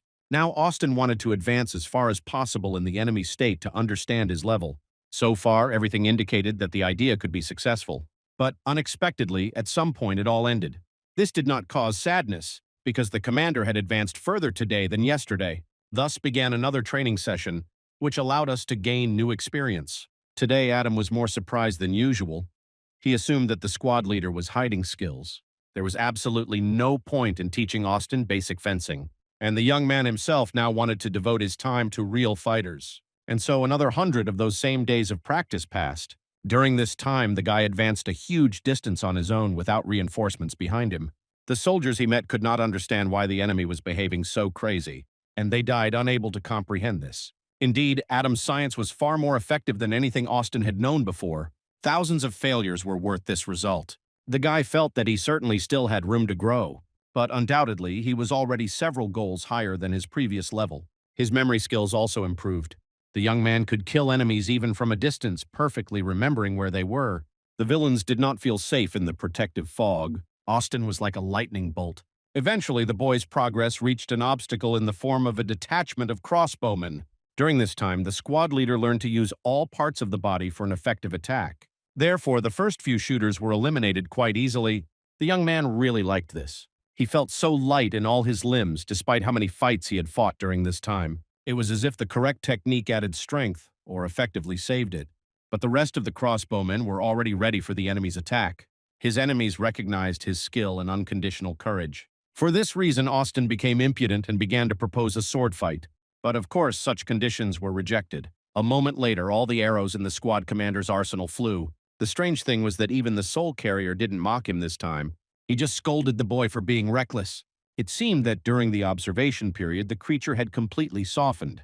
The boy was brought out of his morning thoughts by the appearance of Nate. The boy remembered that he had claimed that witchcraft was being used against them. Therefore, I decided to ask about this in more detail, because the behavior of the enemy army was indeed strange, especially since the villains were marching under flags, one of which the guy managed to destroy. Practice is good, but you had to think about winning the battle. There was a big difference between magic and witchcraft. The first was more widespread and did not carry such a negative connotation, and witchcraft has always required a guide. Thanks to these explanations, Austin immediately understood why the enemies were so guarding the flag. Banners on the battlefield were guides for the opposing sorcerer's magic. If you destroy them all, the deadly fog will begin to dissipate instantly. From Nate's words, it was clear that whoever created the mist was a rare specimen. Having learned everything he needed to know, Austin hurried to training. This time, Adam decided to tell the guy about the 5 main styles of fencing. The swordsman emphasized the history of the emergence of the ancestor of the fighting style classification. He was a gifted child who achieved remarkable success in the fight against enemies very early on. The boy's name was Marcus Onyak. Despite his short age, he managed to do more for fencing than anyone else. This young man himself divided the skill of wielding a sword into 5 types: heavy, graceful, swift, straight, and soft sword. Onyak family, possessing such knowledge, became leading in the empire. All of these types of swords were, for the most part, distributed in certain parts of the kingdom. Heart of the Beast also referred to one of the techniques, namely heavy. Adam instead wanted to suggest mastering the technique of concentration on a point. It allowed you to focus only on the opponent's sword and your own actions. To demonstrate the theory in practice, the swordsman swiftly attacked the leader of the squad. The attack was so fast that the young man did not have time to dodge it. Austin now had a neck injury and knew he could die in a second. Adam tried to understand if the commander had seen his movements, but they were interrupted by the appearance of Nate. The man lunged at the lazy swordsman, accusing him of attacking the squad leader. A fierce argument ensued, which very quickly turned into hints of another fight. There was no time to clarify the relationship, so the commander interrupted them, ordering them to gather. On the way to the battlefield, Austin replayed Adam's lecture about focusing on a point in his head. All that remained was to test the new technique in the real dangers of combat. Now the squad leader's target was the flags that towered over the enemy army. He could only help his people by gradually destroying them one by one. After an arrow attack, Austin chose one of the nearest flags to start with. He was rapidly advancing towards his goal. But deep down, he regretted not bringing Adam or Nate with him to help him this time. With them, the path to the goal would be much faster. But he didn't have to choose. The guy perceived this as another challenge to his endurance. Austin had already managed to launch many attacks, but Adam's new technique was failing. He mastered the skill of listening to fight a hitman. Nate's technique to counter an opponent's frontal attack, but concentrating on a point was much more difficult than all these techniques. For the first time, the young man managed to dodge a swordsman's attack during training. But he didn't feel any difference in his condition, he just reacted. Adam described it as if the world around him was about to disappear, as if it were unimportant. At such a moment, it was possible not only to dodge the attack, but also to notice the trajectory of future strikes. Adam himself didn't learn this technique at all. He just knew how to do it because he was a true genius. For Austin, mastering this skill required a lot of effort. Once again, the formation of troops on the battlefield began. The insidious fog again rapidly engulfed everything around. This time, the squad leader decided to save the soldiers and ordered them to defend themselves from an attack from the sky. Everyone had to put up shields. Arrows rained down like hail on the protective barriers, which saved hundreds of lives in time. Austin, meanwhile, ran into the attack for the 300th time. The advancement was so effective that the guy killed his enemies early, until they had time to orient themselves in space. They again formed into groups, attacked from behind and threw spears. But they could not oppose anything against this one warrior. Even the numerical advantage was not effective. The boy carried death wherever he went. Soon the squad leader saw a flagpole in front of him, under which soldiers were running in fear. The appearance of the flag meant that everything could soon end. The guy accelerated even more. His sharp blows even shattered the weapons of his opponents. On the 10th day after the capture of this line, the flag was dismantled. But to the boy's surprise, no changes occurred. The death that followed him shortly after was accompanied by interesting information. One of the soldiers noticed that it was a fake. Of course, they could talk about it freely because they believed they had gotten rid of the young man forever. But he was already rushing around with a new plan to miscalculate the true leader. The very next day, Austin planned to take the same actions but on a different course. He ran to attack, and already on the way he shouted to his men to raise their shields. This time his order was not heard. Once again, an air attack claimed the lives of many soldiers. Only later did he realize that he had done everything the opposite way. The fall of another flag did not change the situation either. This time Austin was beheaded for this, and it was the first time something like this had happened to a guy. The third closest conductor was a similar fake. It was necessary to switch to longer routes, which unfortunately ended with the death of the squad leader. In the end, there were only 2 places left on the battlefield that Austin had not yet reached. Using the method of deduction, the young man calculated that the flag he needed was in the very heart of the enemy army, and in this the guy was right. The next day on the battlefield began with the squad commander ordering everyone to crouch. People covered their faces in vulnerable areas with shields. Arrows proved to be an ineffective weapon in this case. Nate with him. By informing the husband that witchcraft was being used against them, he happily carried out the commander's order. Indeed, with the help of a loyal, fierce subordinate, progress was much faster. Nate was drawing all the attention of his enemies to himself. He was only interested in which of the opponents present was the sorcerer who had caused so much damage. Austin spent a whole year conquering this battlefield, and now the same flag was already a few steps away from him. The boy swung his sword to cut the flagpole, but at the last moment his weapon was stopped by the enemy. It was the same night from the camp in the tall grass. But a lot of time passed, and the young man managed to forget what he looked like. Although for the opponent only a few days have passed. The commander of the Grey Dog squad took this as a personal insult. Mitch rushed to the attack with the intention of punishing his opponent for his impudence. Austin deftly dodged the blow. It was done so professionally that the enemy was completely confused. But the opponent became even more nervous when the leader of the loser's squad counterattacked. It was like a completely different opponent. That young man in the tall grass camp did not have that kind of skill class. But Mitch, on the whole, didn't care. He wanted retribution. A fierce battle ensued. Sparks flew again as their swords crossed. Now Austin had a good idea of what style his opponent liked to use. Adam's science made it easier to choose a strategy during fights to gain an advantage. Mitch was getting angrier and angrier, making it difficult to contain the force of his blows. At some point, the young man realized that now was the perfect time to test his concentration on a point. The guy rushed to meet the enemy, getting as involved in the confrontation as possible. Everything around instantly disappeared and was similar to the feeling that Adam had described before. All that mattered was what the opponent did. At some point, the young man began to see the possible future trajectory of his opponent's blows. But it shocked him so much that he lost his vigilance for a second, and that was enough to kill him. The sword entered Austin's torso almost to the hilt. And at that moment, the leader of the Grey Dog squad introduced himself and proudly added that he was a representative of the Duchy of Aspan. Dying, the leader of the losers' squad gave his position and name. It turns out that Nate also managed to stir up a nest of scoundrels. And the young man really liked it, and he immediately smiled. This reaction angered Mitch, one might even say worried him. Austin was sure that thanks to such an opponent, he had a good chance to master the new technique. He was already dreaming of their next meeting.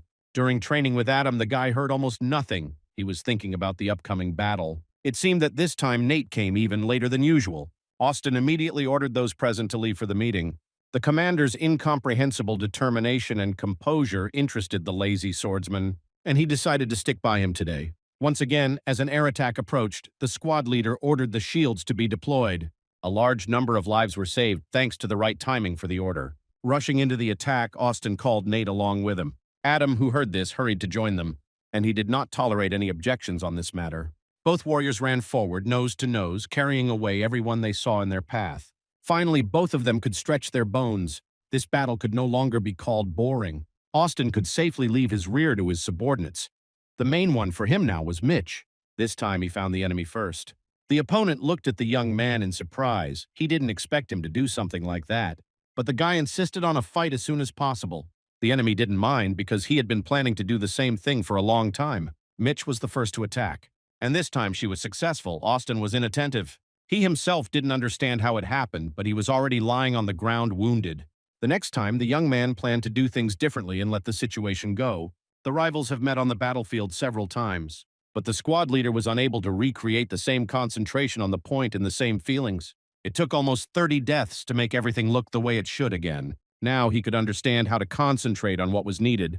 It took another 60 deaths to finally be able to track the strikes. Austin clearly saw Adam's blade in training flying straight at him and easily repelled the enemy's attack.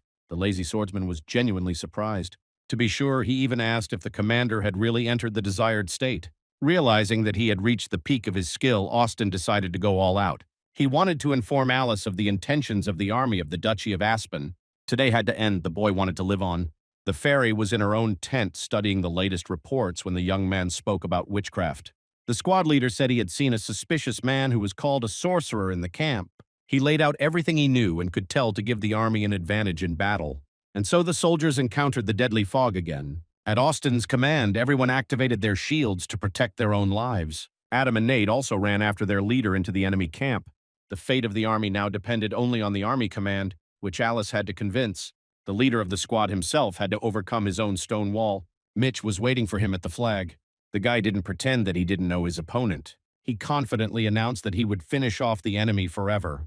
But he rushed into the attack, not expecting this from his opponent. Mitch had to defend himself and even retreat. But from a defensive position, he quickly found a way to attack. He was outraged by the young man's impudence, who behaved differently than he had back then in their camp with the scout troop. Today he was no less skilled than his husband. At some point, the leader of the pack of gray dogs even had to step back to catch his breath. But Austin didn't give him a chance to breathe, and a second later their blades clashed again. It seemed as if the worthless scout in the camp was hiding his true abilities for some reason. Worthy opponents needed to be known by name, so Mitch asked, and the young man answered. But immediately after that, he pushed his opponent away from him. In the next second, Austin entered a state of concentration on a point. He saw only the sword and the enemy who was planning another attack. This time, the clarity of what was happening did not distract him from his goal. He was an experienced master of his craft, hardened in countless battles. Mitch's slightest movements and changed tactics on the fly. They simultaneously placed their swords against each other, drawing first blood. Since the position was disadvantageous to neither of them, the opponents quickly dispersed. At first glance, an easy target turned out to be a worthy warrior for the leader of the Grey Dogs. He could not accept this thought. Rage and pride replaced common sense. The man decided to use a secret technique to destroy the enemy. He wanted to first make a circle to distract the enemy and then hit him by surprise. But this time Austin saw his plans clearly. He had never been able to repel such a blow before. But now I was ready for it. Mitch even flew back from surprise. The young man, whom the man did not consider worthy of even his fingernail, turned out to be a first-class swordsman. While still a child, he was adopted into one of the leading families of the Duchy of Aspan. As a boy, he proved his skill in many duels. By the age of 18, he had already taken part in real battles, destroying many enemies. He became the pride of the Duchy of Aspan and his city, one of the 3 strongest members of the Grey Dogs organization who had no worthy opponents. The man was so used to this that it turns out he lived blinded by pride, and I didn't notice it. I hadn't noticed until that very moment, and now I regretted not having improved my skills for many years. This boy who came from nowhere turned out to be an extremely talented warrior, capable of hurting Mitch himself, Aspan's pride. Meanwhile, Austin was in no hurry. With his blow, he put his opponent on the ground, and immediately he removed the sword blade from the wound. The opponent, choking on blood, slowly rose to his feet. He no longer had the strength to resist. Mitch berated himself for his fatal mistake and overconfidence. Although Austin did not consider himself better than his opponent, the victory came to him through hard work. The loser's squad brought his weapon up for the final blow. He was glad that another ordeal, lasting almost a year and a half, would finally be over. The opponent mentally said goodbye to life, came running with reinforcements to defend the leader of the Grey Dog squad. While the soldiers were providing first aid to the man, the leader of the organization repelled the young man's attack. He came to the fore, making it possible to evacuate the subordinate to a safe place. The breakthrough of the brazen enemy surprised the leader of the Grey Dogs, which he openly reported. But the man was confident in his own power to stop Austin. Just in case, the enemy was covered by crossbowmen ready to fire at any moment. The only way out of the situation was to damage the flag. Having broken through one wall, the leader of the losers group immediately encountered another, stronger one. The commander of the Grey Dogs ordered his subordinates to shoot. Austin didn't have the opportunity to defend himself from all the arrows at once. There were too many of them. The guy decided to break through. Despite the injuries he received along the way, there was no other choice. The enemy, seeing this, decided to attack him. The swordsmen met in a duel. From the first blow to the commander of the Grey Dogs, Austin's weapon cracked. The young man realized that most likely this attempt would end in his death. But one could try to damage the flag. He threw a dagger at it. The first attempt was unsuccessful, but the guy wasn't going to stop. Dodging another attack from the Grey Dog commander, he pulled out another dagger. This time the throw was accurate. All this time, the army under Alice's command fought for its own survival as best it could. The army leadership did not listen to her and did nothing to help them. We had to decide everything on the current terms and hope for luck. Many strong and healthy men will never see tomorrow. The angry woman, while thinking about this, suddenly noticed that the fog began to dissipate. Aspan's troops stopped in confusion, now clearly visible to the enemy. The sorcerer's help had disappeared, and it was necessary to rely only on one's own professionalism. Alice immediately got her bearings and ordered the army to immediately launch an attack. Finally, they had a chance to win, which, by the way, turned out to be quite good. It remained a mystery to the fairy who helped destroy witchcraft. But she definitely decided to find out after the fight was over. Alice couldn't suspect anyone but Austin of this. After destroying the flag, the young man tried to escape in the opposite direction. He had hoped to meet Nate or Adam, but only enemies appeared behind him. The giant with the axe was engaged in a search for the sorcerer, which turned out to be quite successful. None of the opponents wanted to die because of the scoundrel who was the reason for their exposure. So Adam, to his own surprise and the surprise of everyone around him, found himself in his native state. The guy was glad that he hadn't killed anyone on the way here, because otherwise he would face execution. Austin found himself in a stalemate, and although they offered to surrender, they attacked him anyway without waiting for a response. Suddenly, a panther came to the young man's aid from the tall grass. Somehow, the beast ended up on the battlefield and decided to retaliate for his rescue. Austin knew it was her because he remembered the cat's blue eyes well. The crossbowmen aimed at the panther, but they didn't have time to do anything. In a swift leap, the beast broke the bowstrings on all their weapons. Having done her job, the defender found herself at Austin's feet. The guy had already begun to worry not for himself, but for her survival. Because the dangerous commander of the Grey Dogs organization has once again come to the fore. At a critical moment, the young man felt a touch on his shoulder. The Allied company commander, named Miles, decided that he could protect the boy. He rushed into the attack first, but the enemy repelled his blow with one sharp movement. Miles fell to the ground in surprise, a dirty curse on his lips. Fortunately, the man did not come alone, but in the company of a detachment of crossbowmen. but the opponent easily repelled the many arrows flying in his direction. The panther decided to help the allies and rushed at him from the mountain. But the villain's reaction turned out to be faster than that of the beast. He stabbed the animal with his sword and threw it to the ground behind him. Because his defender was insulted, the guy immediately turned on his concentration on the point. He was following the enemy's movements, but he was able to block his blow with a sword, which he managed to pick up after miles. This weapon was lighter than his opponent's two-handed one, so the young man decided to use Mitch's technique and slid back along the opponent's blade. The surprise of the commander of the Grey Dog's organization knew no bounds. It was his right-hand technique, a signature move that the enemy easily reproduced. Austin was incredibly pleased that everything worked out.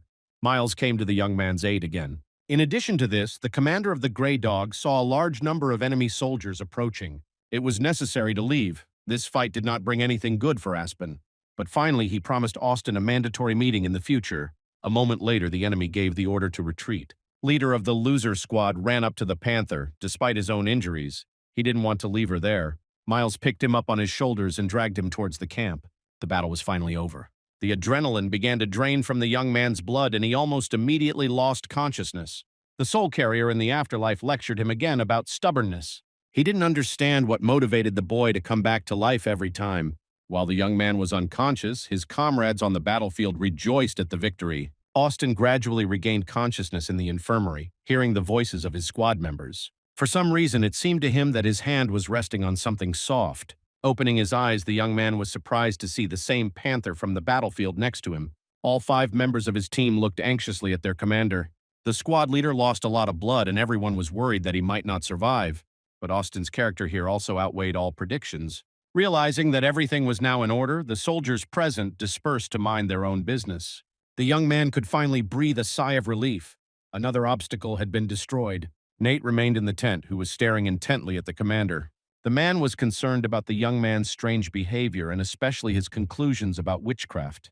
Austin couldn't honestly answer his question, so he replied that he learned about it from an acquaintance of his from the same region as Nate.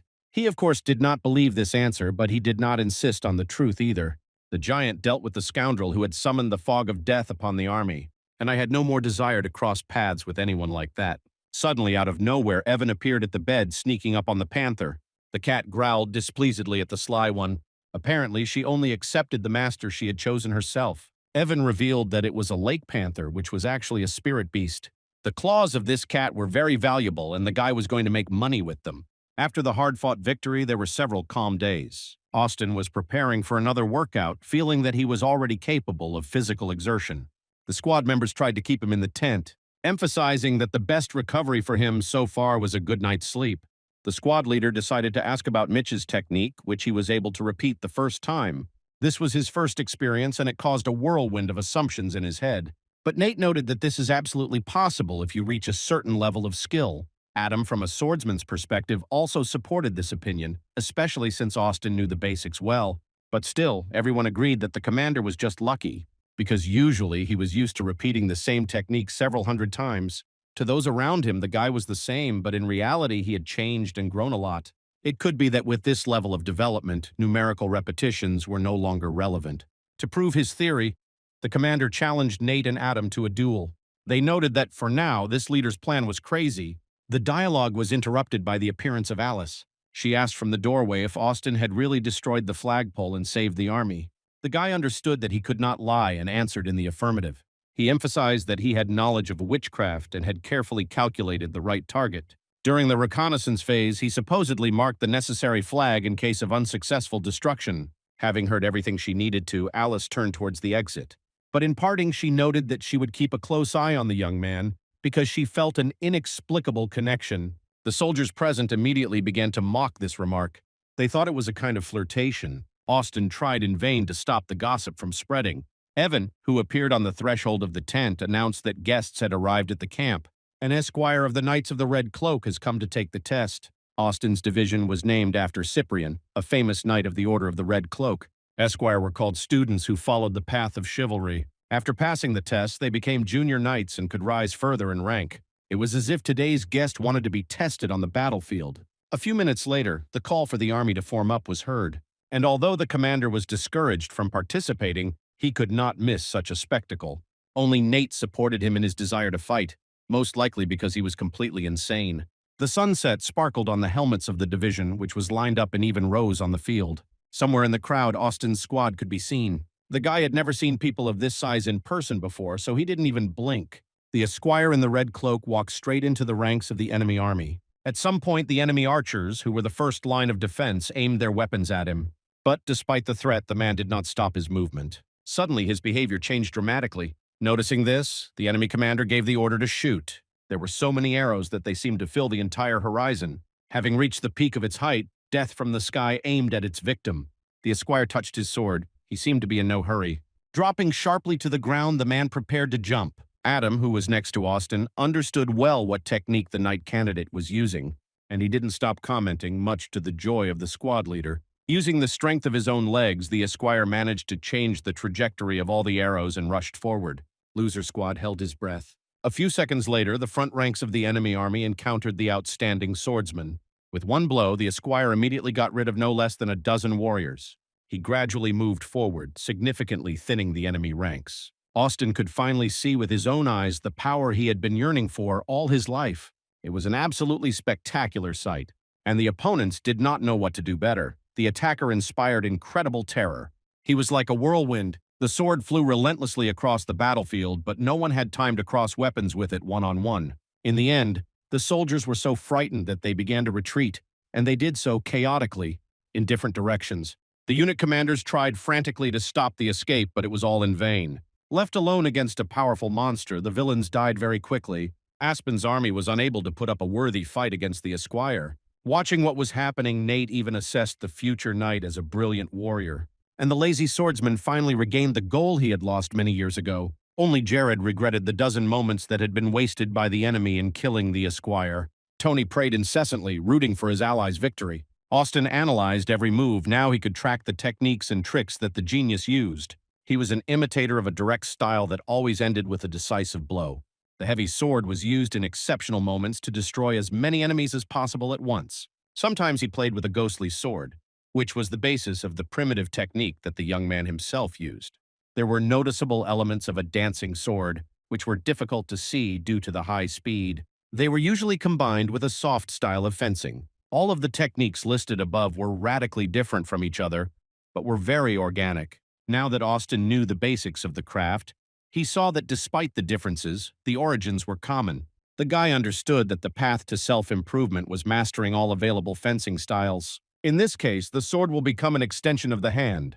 The reflections were interrupted by the leadership team moving forward to attack. Only the loser's squad remained near their leader, waiting for his decision. Many soldiers rushed past them, but his subordinates surrounded Austin, waiting for the signal and not allowing others to interfere with him. Lost in his own thoughts, the young man did not understand how he ended up in the afterlife. Of course, he didn't die, but now he saw clearly what needed to be done.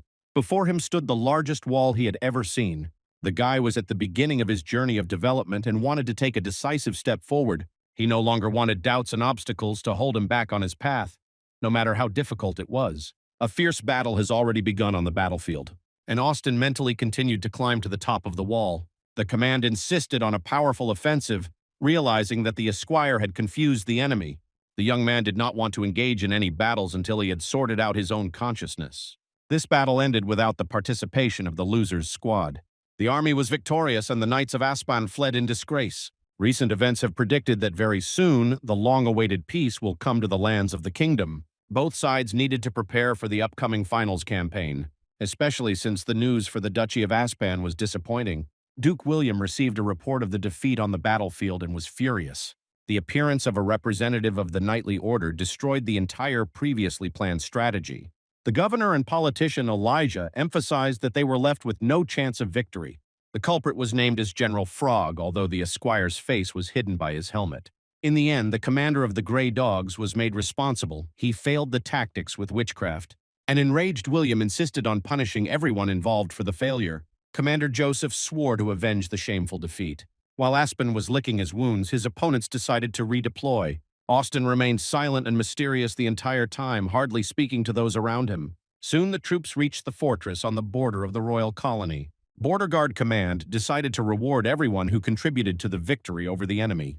The loser's squad was also awarded a medal for destroying the witchcraft of Aspen. As he climbed the rostrum, The soldiers present could not understand how a wretch had managed to do so. No one could believe that the young man was strong. Everyone was inclined to believe that it was someone else's achievement. The guy was even suspected of having an affair with Alice, as if the fairy was protecting him. But a small number of comrades stood up for Austin's dignity. They could not allow the name of the man who saved them from death to be defamed.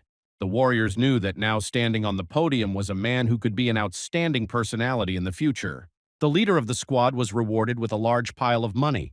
The guy didn't expect this at all. The squad members urged him to celebrate it. Austin agreed to this, but asked for advice from the best blacksmith in town. He wanted to upgrade his own weapons despite all the arguments from those around him. He was not satisfied with the swords that could be picked up on the battlefield. He wanted his own blade.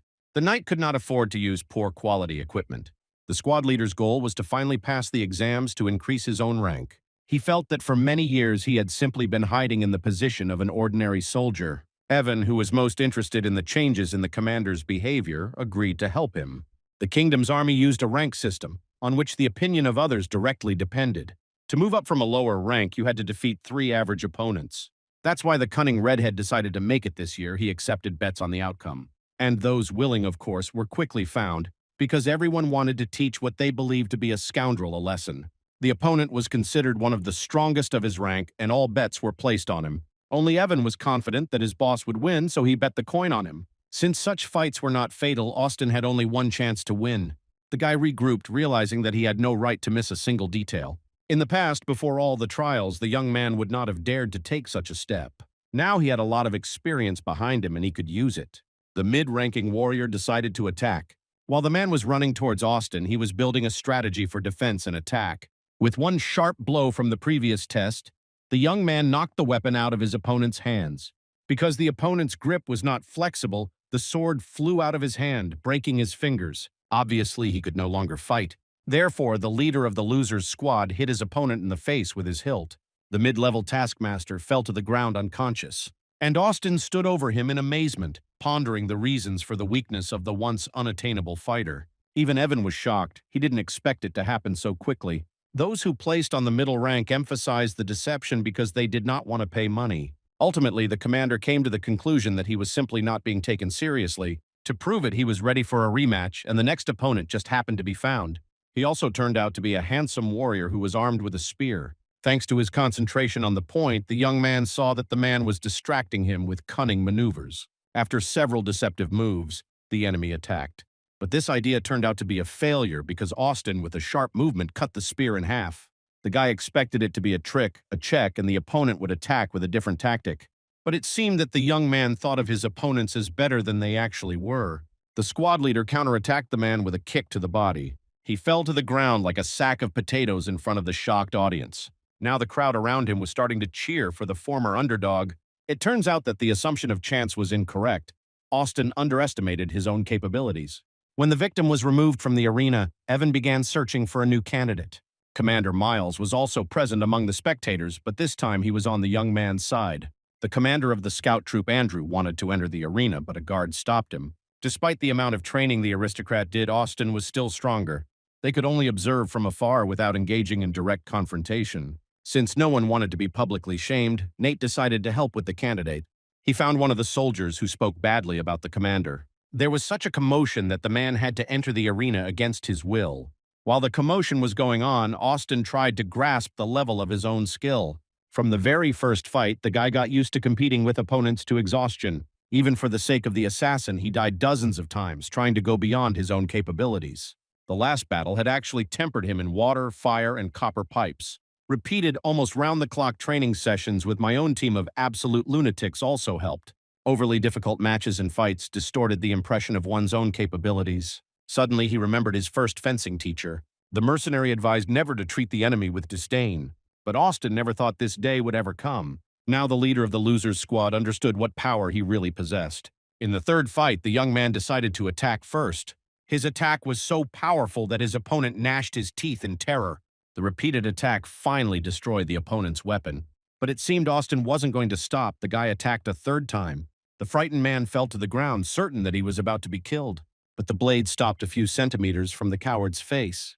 The enemy lost consciousness from horror, and the squad leader was finally able to change his attitude towards himself. A complete silence fell on the arena, and those present forgot how to breathe. No one doubted any longer that it was Austin who had destroyed witchcraft in the penultimate great battle. All the awards were well-deserved. The young man turned out to be an outstanding warrior, to whom it was still necessary to strive. Andrew was the first to vote. He made everyone present shout praises to the winner because he had saved their miserable lives. The crowd began chanting the words that at that moment became Austin's nickname. He was a destroyer of sorcery and henceforth a highly respected mid-ranking warrior. Evan joyfully ran up to the commander and congratulated him on his promotion, but he stopped him, insisting on continuing the fights to achieve a high rank. The red fox could not hold back his jaw, which involuntarily fell off, until suddenly a sharp whistle was heard. Everyone looked back and saw a man in a border guard uniform. He entered the arena. Among the border guards, there were only soldiers of higher rank and even greater. It was strange to see such a person in the fortress, but the man resolutely insisted on a fight with Austin. Silence fell around. Everyone awaited the decision of the destroyer of witchcraft. Nate began to worry a little about the commander's fate. The border guards were on par with the leaders of the Grey Dog's organization. It's like fighting against Mitch again. It was a worthy challenge, and the young man could not afford to refuse it. The opponent liked it and made him smile. He was interested in a talented boy who changed the crowd's attitude towards him with a few strokes of the sword. The fans erupted in cheers. No one stood up for the border guard, and the arena was crowded with people wanting to watch the fight. This upset the newcomer a little. He decided to show what he was capable of, and attacked first. At that moment, Austin focused on a point and everything around him disappeared. With a clear blow of his sword, the boy deflected his opponent's blade. This surprised the border guard quite a bit, but he wasn't going to give up. In the same leap, he grabbed the young man by the clothes and tried to knock him off his feet, but Austin unexpectedly took his hand and brought his sword up to strike. The guy's face was so determined that the border guard realized that death was near. He hastily let go of his opponent and tried to avoid the blow. But the trick was that the leader of the squad didn't intend to kill him. Enraged, the border guard counterattacked into the building. It was a mean move. Austin had to stop the blade with his hand. And as a lesson, he kicked the scoundrel. The opponents went in different directions, preparing for another sparring match. The border guard ran forward again. Since Austin had left his sword sticking out of the ground, he had to resort to a dagger. It seemed that the two opponents had completely forgotten that this was not a fight to the death. Only the appearance of Alice changed the situation. The girl knocked the weapon out of the border guard's hands with a sharp movement. She ordered the immediate end of the duel, which would have absolutely ended in the death of one of them. Silence fell on the arena. Jared approaching him from behind and pressing a blade to his neck. This made him immediately calm down, and soon the Wildcat was joined by other members of the loser's squad. Despite the fact that Alice stopped the duel, they were all confident in the commander's victory. Austin didn't say a word. He analyzed his own mistakes during the fight. The border guard turned to the young man first, recognizing his talent. He extended his hand and introduced himself as the squad leader, Torres. The guy shook hands and gave his name and position. Hearing that the young man only had the rank of junior commander, those present were amazed. They began to insist on promoting the boy to a high rank immediately. What caused the latter serious surprise was that it was the first time someone had stood up for him like this. The demands of the army could not be ignored by the leadership. Therefore, a ceremony was held at the fortress to promote Austin to a high-ranking soldier. After that, the guy was showered with offers from commanders of other companies. The sudden popularity after passing the test made the young man's life very eventful. While each offer was quite worthy and a career advancement, this wasn't it. He always politely refused, without going into details. The guy would offer one of his subordinates to take these positions instead of himself, but he was always refused. The squad members were worried that their commander would abandon them, although they tried not to show it. But no one could understand the leader's constant refusals. He was at the peak of his popularity. Torres' appearance on the threshold of the barracks was a surprise. He asked about the latest news in the young man's life, and without waiting for his answer, he immediately suggested joining the scouts. The squad of losers held their breath. Austin understood that this offer was the most prestigious he had ever received in his life. The subordinates were completely stunned. They understood that the guy could agree to this. Nate was most worried about this. Torres insisted that he had a good sense of Austin's true nature, that he was striving for constant victories. And in the border guard detachment, the boy could test his abilities in hellish battles, which guaranteed the rapid development of capabilities and strength. A tense silence reigned. Everyone present held their breath. Everyone was waiting for their leader's verdict and preparing for a possible farewell. Ultimately, Austin said that this was the best place for him to develop. He sought to cross all boundaries of the possible and the impossible to reach the heights. A few days later, real winter began. It was incredibly cold in the barracks, so much so that the frost penetrated to the bones. But Austin had no time to relax. He had to go on patrol. Tony tried to lift Nate from the bed he was curled up in, but it was all in vain. The giant wanted to train and tried to offer it to everyone he saw around him. Leaving his subordinates alone, Austin promised to bring hot rocks to the barracks after the shift. Because it was very cold, the boy got to the market very quickly. A crowd of people was walking around. In peacetime, the duty of the border guards was to patrol the city. And today Austin was supposed to be accompanied by Jack and Bo. The boy thought these two names were familiar, but he couldn't remember why. They were talking non-stop along the way, recounting all the gossip they had heard about the young man. Jack and Bo huddled closer to Austin, and he gradually began to feel great discomfort because of this. The guy looked around the area, not focusing on anyone in particular, and at some point his gaze fell on a teenager in a purple cloak. The young man couldn't see his face, but he clearly saw that he had stumbled. Trying to help him, Austin suddenly saw the glint of a blade. The dagger blade entered the body of the leader of the losers' squad, right up to the hilt. The boy tried to say something, but Jack and Bo covered his mouth, coming from both sides. They did everything quickly, hiding from those around them what was really happening. It turned out to be a vile trap, and the stranger in the purple cloak was no child at all. It was an assassin of the Duchy of Aspan who took revenge on orders. The half-elf killed Austin for destroying the magical banner. When all was done and said, the killer pulled the dagger from his victim's chest. The young man fell to the ground and the killers moved away from him. He couldn't see, but another traitor was watching them carefully from the watchtower. Dying, the leader of the squad remembered that Evan had called these scoundrels by their names. The talk then was about the curse of the camp and the misfortunes with the scouting detachments. This is where the boy's life ended, and only when he fell to the ground did everyone notice. The inhabitants of the border fortress ran to the young man, trying to help him in some way, but it was all in vain. A new day awaited Austin. In the morning, the boy woke up very energetic, which caused Nate's displeasure. Full of determination, the squad leader went to Tony for advice.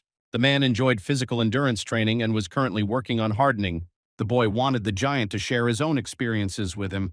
This way, external factors will not have such a strong impact on his body. This increased the likelihood of greater resistance to frost. Austin realized that he didn't have time to react to the attack precisely because he was so cold. The hard training began. Barely enduring the heavy loads, the boy tried to come up with a strategy for the upcoming fight. A few hours later, the leader of the losers group met with Jack and Bo. He decided that this time he would get rid of all his enemies one by one when they saw the half-elf. Just like last time, they walked through the bazaar, looking around. Austin was confident that he was in top shape thanks to the skills that Tony had instilled in him. At some point, the assassin of the Duchy of Aspan appeared on the horizon. The young man immediately pushed the two potential attackers away from him. They were momentarily confused by the surprise, but after a few seconds they drew their swords. The boy expected the half-elf to either flee or join his henchmen, but he didn't move. Therefore, Austin decided to get rid of his two closest enemies. The short man in the purple cloak suddenly made a strange gesture, followed by a squeak. The blade, which resembled a strangely shaped knife, entered the young man's chest, but he did not notice it. It turned out that the little scoundrel was a professional blade thrower. This day, Austin learned a little more about his opponents. Such skill was something to be reckoned with, so the next strategy had to be different. The squad leader faced a difficult task of conducting various types of combat. As he lay dying, he made plans for the next day. In fact, the young man did not consider this test to be particularly difficult. He trained to the limit of his own capabilities right in the barracks under Tony's supervision. The boy's persistence infected the other members of the squad, and within a few minutes, everyone inside, including the Panther, started doing exercises. Jared, who entered the barracks at that moment, was surprised by this sight. Austin wondered more and more about the attacker's strange knife. This little thing had more conductive qualities than ordinary blades. The wildcat, who had again quietly approached the commander, called this weapon a whistling dagger. He always made a sound while throwing. Jared advised avoiding opponents who possessed such equipment and weapons. The young man thanked him for the information. Now he understood what to do next. The guy decided to stop the half-elf early without waiting for him to attack. He also pushed Jack and Bo away from him. When Bo lost his balance, Austin grabbed him by the clothes. The squad leader wanted to use a live target as a shield against the sharp blades. But still, a few seconds later, he was wounded in the stomach by a whistling dagger. The assassin of the Duchy of Aspan did not spare even his own henchmen. Both boys received fatal wounds on par with the intended target. The scoundrel was pleased with the result. He approached Austin as all three of them fell to the ground. The pervert enjoyed watching the torment of those who suffered at his hands. When the half-elf took his weapon from him, the young man admitted that he had been too overconfident. This was another wall that had to be faced with a smile. The soul carrier did not understand why the fool who refused to die was having so much fun. He reminded me that there was a curse on the boy, but he absolutely didn't think so. For Austin, this was not a punishment, but a true blessing. The next morning, the commander turned to Jared for advice about the whistling dagger. Keith talked about the device and appearance of this weapon, which is why it makes sounds in flight. The trajectory of this blade was difficult to track because the speed was too high, but that's exactly what Austin needed. Jared advised that in that case it was better to watch the hands of the master himself than his weapon. The squad leader also wanted the cat to teach him this type of technique. Jared, of course, was not thrilled with the commander's proposal, but he wasn't going to give up. Thus began the practice. A little later, already at the market, the young man recalled his subordinate's instructions. It was necessary to clearly guess the moment when it was possible or even necessary to attack. Austin knew exactly when he should see the spy approaching. He drew his sword in time and took the life of Jack, who was walking nearby, because he immediately pulled out his weapon. But I didn't have time to use it. The people around them recoiled in fear, some of them having never seen such a sight in their lives. But no matter how scary it was, they were in no hurry to run away because the event seemed interesting. The half-elf was resolutely approaching his victim. Austin saw that he had already taken out one of the whistling daggers, so he decided to protect his own heart in order to stay alive longer. All the guy's attention was focused on his opponent's movements. The first blow landed on the arm. Pain shot through his body and Austin pulled away. The enemy took advantage of this and attacked a second time, this time completing the mission. One brief moment decided the fate of the squad leader, and he was not going to accept it. Moreover, today he saw the thrower's movements, so there was hope for victory. Before his death, Austin with a smile promised the villain another meeting. The next time, the leader of the squad moved at even greater speed, so fast that Jack and Bo didn't even have time to think about resistance. He finished off the close circle of opponents early in order to have time to activate the concentration on the point. Now it's even easier to track your opponent's movements. The guy wanted to get an artifact from this test. The scoundrel made his throw on a curved trajectory. The first dagger entered the armor on the young man's arm. While the half-elf concentrated for the next throw, the commander decided to act. He ran forward. It was necessary to move as close as possible towards the enemy. But everything gradually started to get out of control. The little guy in the purple cloak decided to use some trick. With a sharp movement, almost imperceptible to the eye, he threw the dagger into the boy's chest. Once again dying at the hands of an assassin, Austin admired the unsurpassed weapon. After defeating the villain, the young man planned to definitely get his hands on the trophies. In the morning, he made something similar in style, but he started training by shooting down targets. Jared, who came up to ask what the commander was doing, almost got into trouble. One of the pieces of the homemade whistling dagger broke off and flew past his ear. Both boys pretended nothing had happened. On the 8th day, Austin was already deftly dodging several attacks from the half-elf. And everything could have worked out if not for the insidious attack from behind. That same man on the tower had finally entered the game. Now he had to be taken into account as well. On the 9th, the same day, the young man killed a treacherous attacker in the tower before a fight with the main one. But the second it took to do so proved fatal. In training, Austin was already able to knock objects right out of Jared's hands. The wild cat was amazed at the commander's agility. He couldn't understand why he was hiding his extraordinary abilities in this matter. But the technique, according to the squad leader, was still imperfect. Austin did not admit that he had learned to throw knives before. He insisted that it was Jared's fault. After such statements, the wildcat began to suspect that the leader of the squad was a genius. The guy decided to tell the story of the origin of the knife-throwing technique. In modern military practice, mastery of a whistling dagger was considered the highest degree of skill. And now, looking at Austin, Jared saw exactly that potential in him. The guy's technique was perfect. Today, the squad leader decided to change the patrol location, and with it, the attack scenario. He ordered Jack and Bo to follow him to the other side of town. He stopped all objections of the two spies with the authority of a higher rank. The killers had to obey and act according to the circumstances. This strategy of the young man allowed him to feel more free and not depend on his opponents. When the trio left the fortress, Austin revealed what he knew about the betrayal. The enemies gnashed their teeth in anger. Drawing their swords, the two scouts rushed into the attack. The massacre was swift. The young man spent one blow on each of them. Now it was time to wait for the rest of the group. It only took a few minutes. The villains realized that the situation was starting to get out of control. This time Austin invited them both to attack at the same time. The half-elf, furious, made the first throw, but all the daggers flew past the target. While the commander was trying to reach the main body, the crossbowman wanted to shoot him in the back. The shooter was finished off almost instantly. For the throw, Austin, of course, was distracted again, and the assassin decided to take advantage of this. He threw the dagger, but it got stuck in the armor on the young man's arm. This stunned the attacker. It seemed as if the opponent had eyes in the back of his head. The boy slowly looked around. He pulled the weapon out of his hand. The commander was most interested in how many such blades the opponent still had. The half-elf replied that he only had 2 whistling blades left. But the reaction of the impudent young man confused him. It seemed that he was mocking him. The guy was holding a trophy knife in his hands and was about to use it for its intended purpose. He prepared for the attack. Thanks to concentration on the point, the commander saw the slightest movements of the enemy. Suddenly, the mercenary threw 2 daggers at him at once in a curved trajectory. Austin in turn made a throw in return, but missed. The assassin smiled and took out a couple more knives from under his cloak. It was foolish to expect him not to lie. But the short man didn't expect that the guy wasn't going to honestly lay out all his cards either. The young man took out his homemade knife and threw it towards the attacker. The half-elf barely managed to dodge the surprise attack. The actions of the enemy angered him so much that the murderer even took up his sword. This happened for the first time in all the days that the insidious attack on Austin had been repeated. Now all that remained was to check how skillfully the mercenary possessed his fencing skills. The scoundrel rushed into the attack and the commander took a defensive position. The short man unconditionally ignored the negative consequences for himself, considering himself the smartest. And it cost him dearly. The commander grabbed the assassin by the arm. He was in no hurry to kill his opponent. The young man wanted to teach him a lesson before his death. In a fight against him, one had to remain alert and not rely on luck. With one sharp movement, Austin landed a decisive blow. This matter was over. The attempt on his life had failed, and now new dangers were to be expected. The guy liked to find new facets in himself that could be improved to an incredible level. Every process of increasing his own capabilities and confronting new obstacles delighted him. There was only one small detail left that Austin wanted to fix.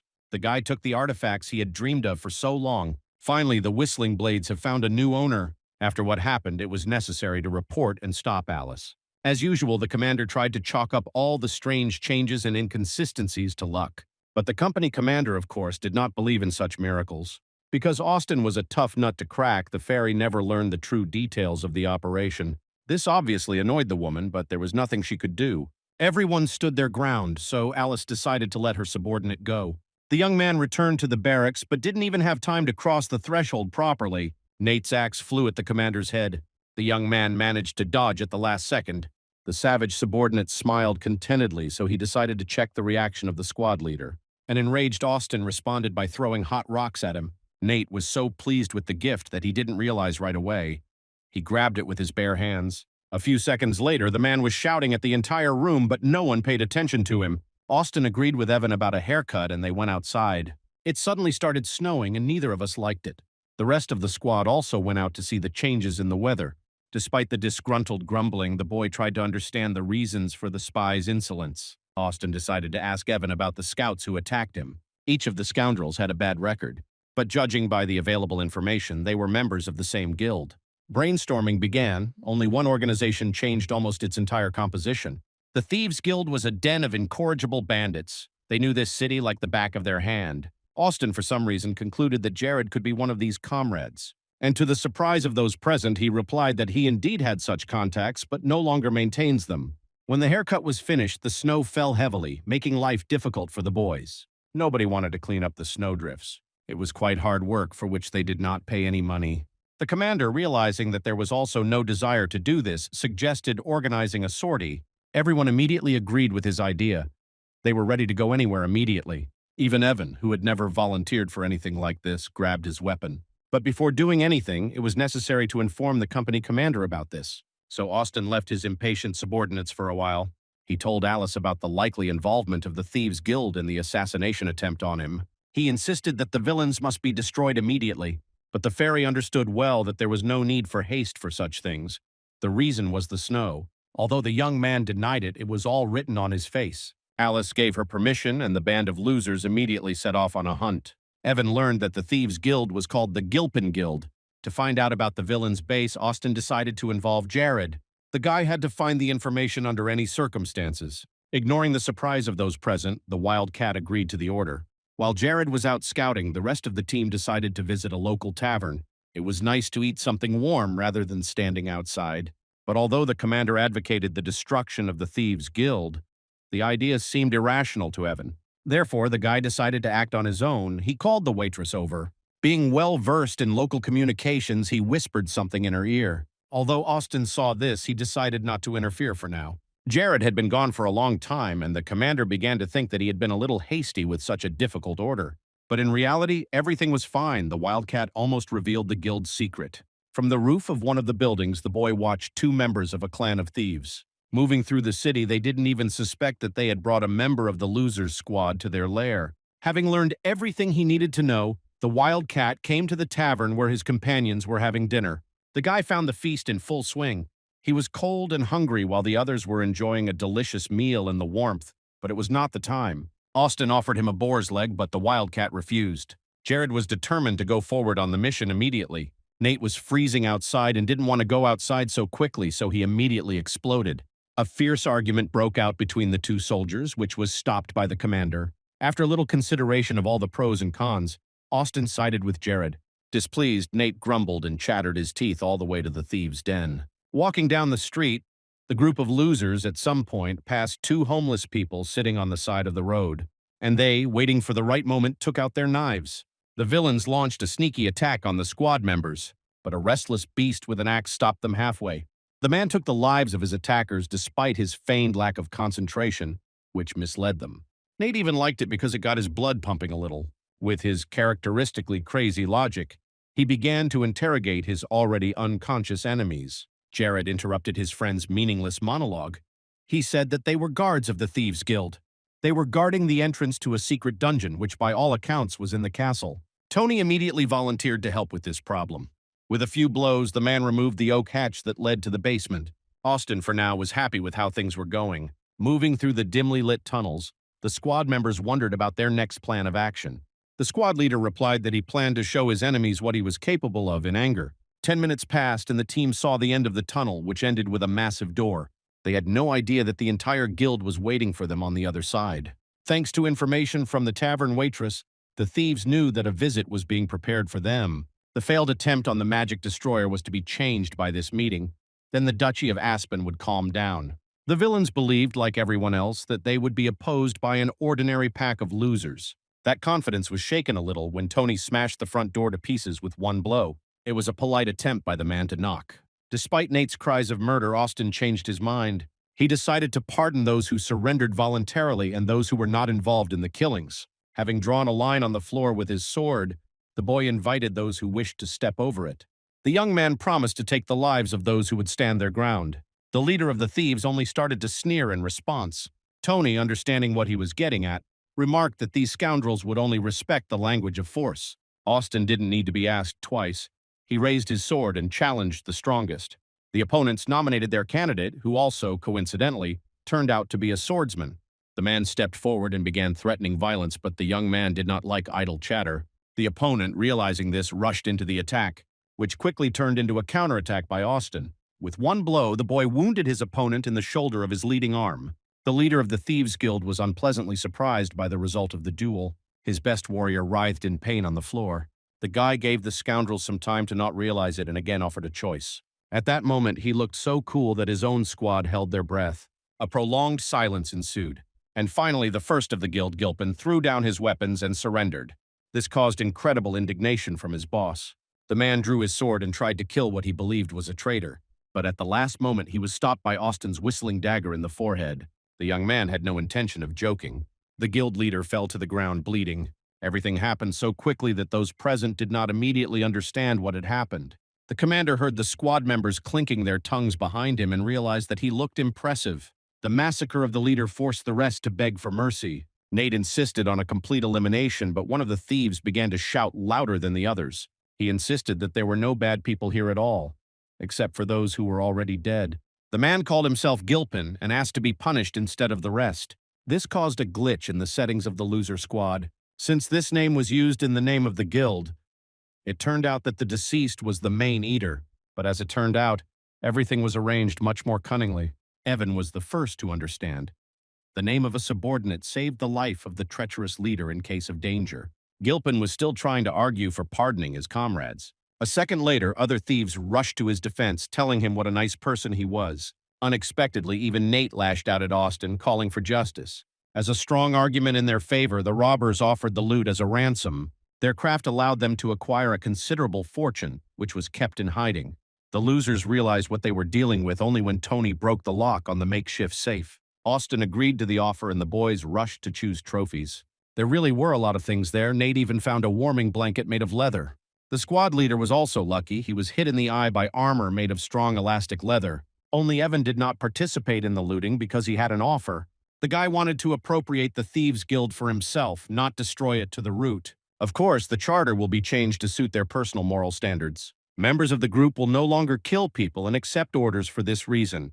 This was more logical because a new guild could appear in its place tomorrow. Austin realized that Evan had been planning this back at the tavern when they were having dinner. The guy himself made sure that all the villains gathered in one place. Thanks to the establishment's waitress, the information easily spread to the right circles. Evan promised to manage people with dignity, pay Austin a percentage, and provide information as needed. After thinking about the proposal for a while, the squad leader agreed, but Gilpin tensed even more because of the new threats. As it turned out, the thieves were not their own masters. The Duchy of Aspen financed almost all of their operations, having considerable influence over the main one. And now that Evan was proposing drastic changes, it was reason to eliminate everyone involved. But the man's fears were stopped by Evan's unwavering confidence in the strength of his comrades in arms. Having agreed on all the necessary issues and chosen the artifacts for themselves, they could advance to the barracks. But none of the men wanted to return today because they would have to deal with snowdrifts. Therefore, the unanimous decision was made to spend time in the thieves' secret lair. In the morning, Austin hurried to report to the company commander. The guy said they destroyed the Traitors Guild and there is no longer an internal threat. Having clarified all the pressing issues, Alice proposed a duel. She knew very well that the guy usually wouldn't refuse anyone this. The young man happily agreed, expecting a standard fight. But with the first blow, the fairy managed to knock him off his feet. As unpleasant as it was to admit, Austin turned out to be too self-confident. Not only did the guy fall to the ground, he also dropped his own weapon. The young man didn't have time to get up, and Alice landed him on his back on the ground for the second time. The loser's squad did not expect the girl to be so clever. In a couple of dozen minutes, Austin did more flips than in his entire life. In the end, the boy was so tired that he could no longer stand up. Alice started a fight to understand what abilities her opponent had and was a little disappointed. It turned out that the guy was not as strong and foresightful as he seemed. In parting, the company commander noted that she would closely monitor the affairs of the detachment, and the guy stayed on the ground, berating himself for the gaps in his preparation. He realized that he needed to improve his body's abilities. There was no better trainer in hand-to-hand combat than Tony. The next day, the squad leader resolutely set out to gain new knowledge. The giant was just training with the help of a tree he had just pulled out of the ground. Sometimes the strength of a subordinate was extremely impressive and frightening to the boy. Tony happily agreed to train the young man, but promised a workload that would be on the verge of death. Austin heard such words almost every time before the test, and therefore he was not afraid at all. From then on, hell began. The boy spent almost whole days dragging huge boulders on his back, at the same time doing various exercises. His muscles burned from the wild exertion, but the squad leader did not give up. And Tony didn't let me relax, sometimes adding extra weight. The man deep down expected the young man to give up training because of the difficulties, but he just gritted his teeth harder. It was not in his rules to refuse challenges. Otherwise, the boy would have already been taken away by the soul carrier. So Austin just asked for more practice. At the request of his commander, the man increased the degree of exertion several times. He was impressed by the young man's determination. Even the panther, watching from afar, was shocked by such superhuman abuse. But gradually, the hard work bore fruit. Although Austin would return from training every time and simply collapse on the threshold of the barracks from fatigue. Like the others, Nate was out of the loop, so he suspected that the commander might be beaten by competitors from other squads. But the young man always replied that he was simply tired after the exertion. One such evening, a blue-eyed panther jumped onto his bed. His friends began to insist that the guy name her if he had definitely decided that he would leave her. Austin jokingly started coming up with nicknames for the fluffy cat, but the cat didn't like them. In the end, given the beast's reaction, they decided to postpone the matter until the morning. The panther and the boy fell asleep within a few minutes. At first, the squad leader thought he had found himself in the afterlife. But this place was much more beautiful than the dreary darkness to which he had become accustomed. Flower petals flew around, covering the ground all the way to the horizon like a carpet. And in the sky, a light resembling the northern lights flickered. Looking around, the young man suspected that he was simply sleeping. This time, death had not come for him. Suddenly, Austin heard footsteps behind him and looked around. In the distance, the boy saw a girl who was staring at him intently. Looking closely, the squad leader realized that she was very attractive and had blue eyes. Suddenly, the stranger said the name Esther. She seemed to be answering his question about the panther's name. Austin opened his eyes as the vision faded. The guy was very tired, so he didn't realize that it was actually the same girl lying next to him. The young man believed that this was a continuation of the dream. The stranger just looked into his eyes, saying nothing. But a shy blush gradually began to appear on the beauty's face. The squad leader's eyes slowly closed. And finally, the young man fell into a deep sleep. And in general, in the barracks, fortunately, no one witnessed the accidental transformation. In the morning, Austin got ready for training as soon as the sun peeked through the mountains. To the surprise of the boy and everyone around him, he felt no pain in his muscles at all. No one had any idea that it was the work of a panther lying on the bed. The young man was necessary to her, so it was in the witch's best interests to preserve his life. Almost on the way out, Austin suddenly remembered his dream and told Nate a little about it. The bright spot most remembered was the face of the beautiful Esther. He had no idea that the girl was suffering from a curse she had acquired for abusing magic. For several years, the witch wandered the world in the body of a panther until she met a young man. Now her goal was to help him because the boy was also cursed. It was with this that the leader of the losers' squad lured her back then in the tall grass. It was important to the girl that she be called by her correct name. Otherwise, the world in which she was in her true form could be destroyed forever. Because of this, Esther risked her own safety and came to Austin in a dream. The young man's curse was very strong, although he didn't seem to understand it, which meant it could absorb its punishment and restore its true form and strength. A few more days of diligent training passed, and now the boy and Tony have already moved directly to hand-to-hand combat. Although the teacher was twice Austin's size, he was already quite good at confronting his opponent. But still, it's not enough to overcome it. Again and again, the squad leader found himself on the ground listening to another lecture. The main problem was the clumsiness, which Tony always made remarks about. The changes for the better, in terms of duration, were obvious. But, for significant progress, much more effort was needed. In this rhythm, the boy welcomed the beginning of spring. Training in hand-to-hand combat did not mean that he decided to abandon his other hobbies. Nate even admitted that he was becoming interested. Fencing training was also slowly bearing fruit. The basics had been learned, and now they needed to be cemented into muscle memory, which required considerable effort and a large number of repetitions. But despite the loads, which to many would seem excessive, the guy was bored. He longed to take part in real trials. And, as if hearing his wish, one day Alice appeared on the threshold of the barracks. She reported that the guy had an urgent mission to complete. A powerful local guild hired soldiers for a delicate task. The conversation between the girl and the boy took place outside, and therefore did not go unnoticed by those around them. The patrolman stopped at a distance, carefully watching and eavesdropping on what they were talking about. According to the conditions, 3 people were required. Austin could take another fighter with him, and the third one was the company commander herself. Although it seemed strange, the boy decided not to ask about the reasons. The observer, meanwhile, was already generating obscene gossip in his head. After hearing some excerpts of the conversation, he thought through 90% of the details. And with joy, he went to tell others about it. The information changed at great speed and eventually reached their common children. By morning, the entire fortress was buzzing with discussion of the affair between the subordinate and the company commander. Even the members of the squad began to mock their leader. Most of all, they, of course, liked the gossip about their child together. And no matter how Austin tried to justify himself, it only caused laughter and even greater ridicule. The young man would rather receive dozens of stab wounds than listen to nonsense directed at him. Alice's assignment, the guy chose Jared. The wildcat already had experience in carrying out similar orders and was the most reserved. The trio was waiting for the customer at the agreed place in just a couple of dozen minutes. To somehow kill time, the company commander decided to play a little with Austin. She started a conversation about gossip, which caused a violent reaction from the young man. But at the most interesting moment, a carriage drove up to them. The task was to protect one of the heirs of the trade guild, between whom a war was brewing. Before appointing one of them as head, it was necessary to protect them from self-destruction. As it turned out, the object of protection was a very beautiful girl named Leona.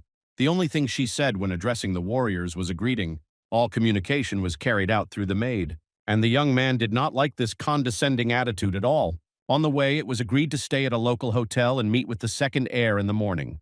The security guards had already been informed of this as a fact, and they had no right to interfere in the discussion. Austin understood that he could only rely on his own observations as Tony had taught him. Therefore, he analyzed all the people close to Leona. Having drawn certain conclusions about the strength of the team, the guy temporarily left this matter, especially since Jared suggested playing an interesting game. The The young man had to guess the source of the sound, which was called randomly by a wild cat. The first few attempts were very successful and did not require much effort. But the further they moved down the street, the more difficult the puzzles became. Upon entering the hotel, the three soldiers were left downstairs while Leona and her men went up to the room. There was nothing to do, so Jared and Austin continued playing, and Alice decided to join them. Because she was an elf, her senses were much better developed than those of humans. Therefore, the squad leader was quickly ousted, and he was even a little upset about it. But the innocent game quickly began to turn into something else, because the killers who came to carry out the order were already preparing for the attack. A few seconds later, a fight broke out, but the opponents were too much for such good warriors. While the rest of the proud nobleman's guard panicked in fear, Austin, nevertheless, through this noise, was able to hear the enemy approaching. The opponents had no chance of survival. When the enemy was finished off, the squad leader decided to immediately check on Leona. The boy quickly rushed up the mountain, but one of the attackers decided to stop him by throwing knives in the other direction. Jared stopped the attack, allowing the commander to do what he planned without distraction. Alice, meanwhile, destroyed the villain as well as all the other mobs within her radius. The mercenaries who remained alive and watched from the sidelines were already afraid to approach. The woman was as terrifying as a wildcat that proved stronger than its leader. But for some reason, the boy was content to be in the background like the rest of the squad. It was a strange union of people whose motives Alice still couldn't understand. Austin was almost at the door of Leona's room. He had no doubt that the killer was also inside. The guy easily eliminated all the attackers who tried to stop him. He sensed their approach in advance and had time to prepare for it. The young man's suspicions were confirmed when the aristocrat's bodyguard flew out along with the room door. The loser squad resolutely went inside. He saw that the killer was already a meter away from his victims, who were left defenseless. The maid could only scream and plead for help protecting her mistress. The young man began to consider a plan of action. He had a couple of seconds to do so.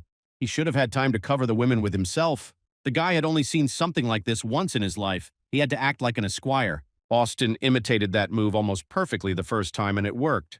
The young man found himself between the victims and the mercenary, and he took the blow that was intended for Leona. The squad leader was saved only by his new armor made of strong leather, and he managed to avoid injury. Now it was possible to repay the scoundrel for the damaged clothes. Austin picked up the confused assassin on his shoulder and turned to face the window. Breaking the window with it, the boy jumped out into the street. The blow was softened by the opponent's body. The young man stood up and picked up his sword. He believed that everything was settled with his opponent. But the attacker was still holding up pretty well and was already preparing to counterattack in a moment. The man used two swords at once, and the weapons were of different lengths. Although this had never happened before in his practice, Austin decided that he would handle it without any problems. The villain attacked. While the distance between them was rapidly closing, the squad leader analyzed the situation. Due to the different lengths, the amplitude of the blows inflicted by the opponent also turned out to be different. The tricks were devious, derived from the trickery techniques he had been shown in his youth. Although his opponent had more weapons, Austin managed to evade attacks due to his well-developed base. The young man was pleased to participate in a real duel, not in ordinary sparring. So far, their fight has resembled a kind of dance. The killer was unable to reach the squad leader, and he had no intention of counterattacking yet, but was only analyzing the attacker's abilities. The man was furious that an ordinary soldier could stand up to him at such a level. While the killer believed he was being mocked, Austin genuinely admired his skills. He never managed to master fencing with two hands at once. After a 2-minute pause, the fight began with renewed vigor. This time, the guy concentrated on the point. He clearly saw the trajectory of the enemy's future strikes, which, as expected, intersected at the end. By choosing the right time, Austin counterattacked with lightning speed. His blade easily entered the killer's body, but he was never able to reach the soldier. This was the end. The scoundrel was drowning in his own blood. And although the victory was achieved, the squad leader still believed that he was not good enough in battle. It was necessary to practice more, and most likely with Jared, to improve the reaction. Suddenly, several killers jumped out of the main entrance to the hotel and fled. Austin initially decided to catch up with them, but the wildcat stopped him. He insisted that the task did not include eliminating the killers, but only protecting the facility. Since everything was fine with Leona, we could relax a bit. Alice, who had quietly approached from behind, noticed that the squad leader had done a good job with his task. But at the same time, the company commander began to hint again at gossip about the relationship between them. At this very moment, the successor of the guild approached them and overheard a snippet of the conversation. She asked Austin's name because it was the boy who had saved her from the greatest danger. The girl thanked him wholeheartedly and volunteered to compensate for everything that was needed, but the guy refused because he didn't consider it anything special on his part. The young man's reaction drove the girl into a stupor. No one had ever refused the award. Night gradually descended on the city. Guards were lined up around the perimeter of the hotel to prevent another attack. Sitting on the first floor in the tavern, Austin pondered the reasons for the insidious attack. The most likely candidate for the role of customer, no matter what, remained the second heir. Immersed in his own observations and thoughts, the young man did not immediately notice Leona, who had come down to him. The sun had already begun to rise on the horizon, and the aristocrat was surprised by the soldier's early rise. Of course, the squad leader would love to be still asleep, but he had only recently resigned from his post. The girl did not give up trying to find out the true nature of the strange young man, so she invented something interesting. She was ready to hire Austin as her own private security guard. The guild she belonged to had very good connections. Trade was conducted with a variety of customers, such as the shepherds of the wasteland who lived on the foolish land, hunters from the Black-Skinned Guild who were engaged in taming and capturing dragons, or the rangers who guarded the glaciers. Even a map of these trade routes could ensure the ruler a rich life until the end of his days.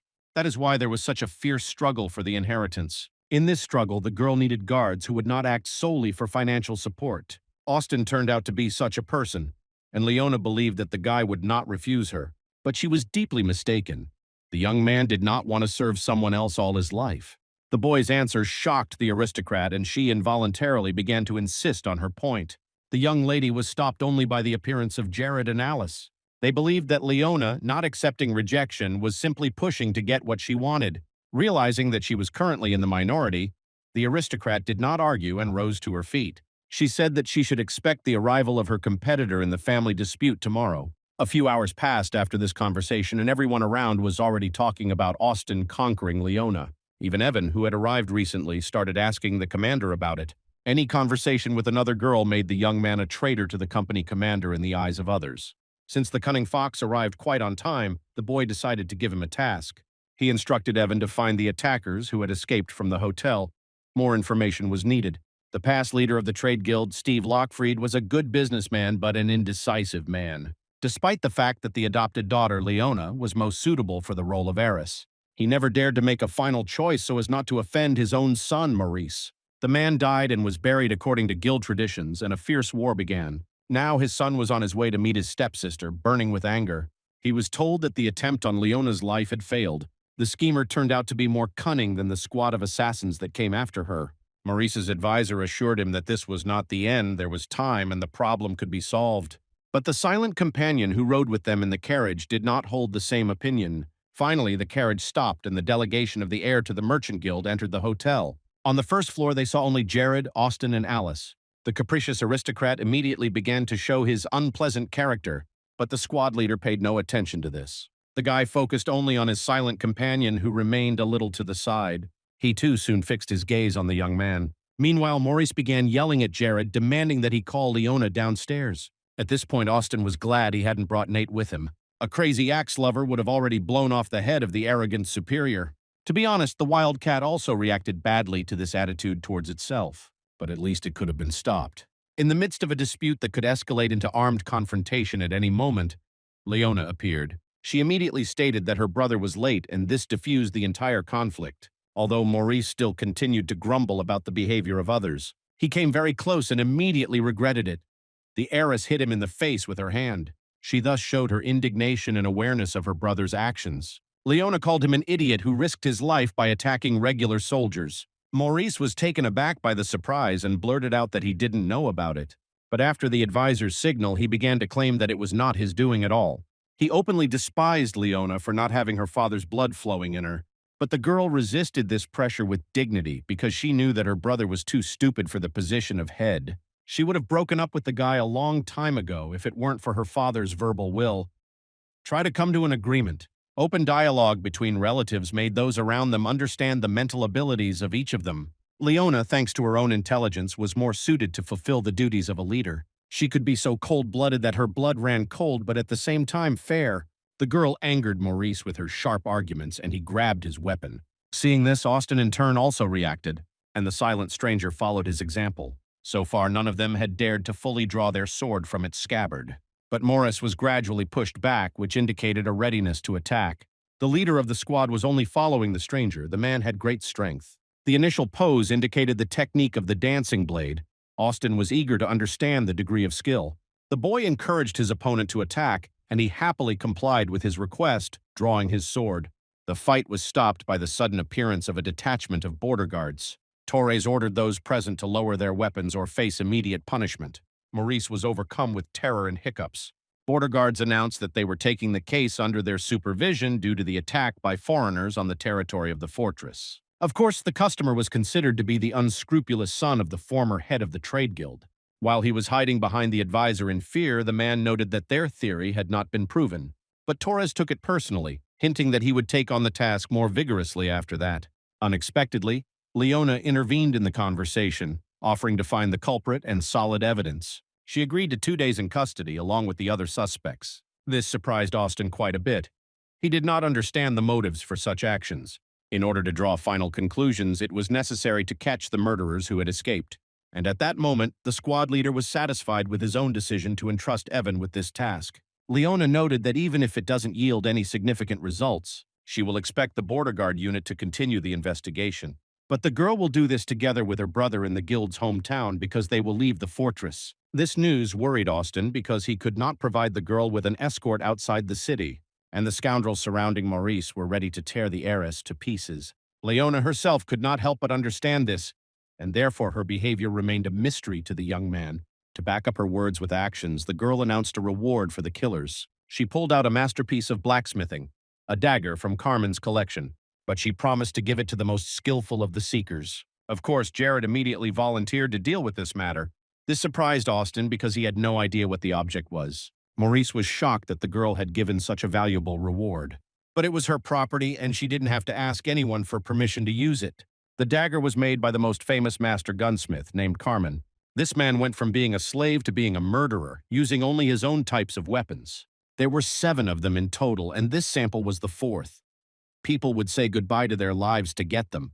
In the end, Torres and Leona reached an agreement, and everyone present was detained for 2 days. Austin told Jared about his mission to catch the killers. Evan should have some results by now, so the Wildcat didn't need to worry. When everything was settled, Maurice's men went to the other end of the hotel, to their rooms. The leader of the squad watched warily after the powerful stranger. He wanted to fight him, and for some reason I felt that it would happen again. The foolish aristocrat was worried that his bad deeds would be exposed. It was urgent to solve the problem between them and Leona.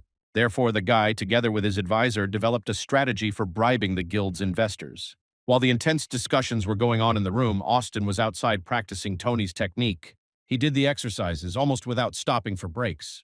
And at some point, Torres, along with other border guards sitting nearby, decided to intervene. They didn't understand such a stubborn approach to constant loads.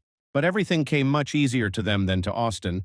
The guy achieved his goal through hard work. Geniuses who mastered skills in a few approaches could not understand the young man's heavy cross, who, despite all the obstacles, was not going to give up.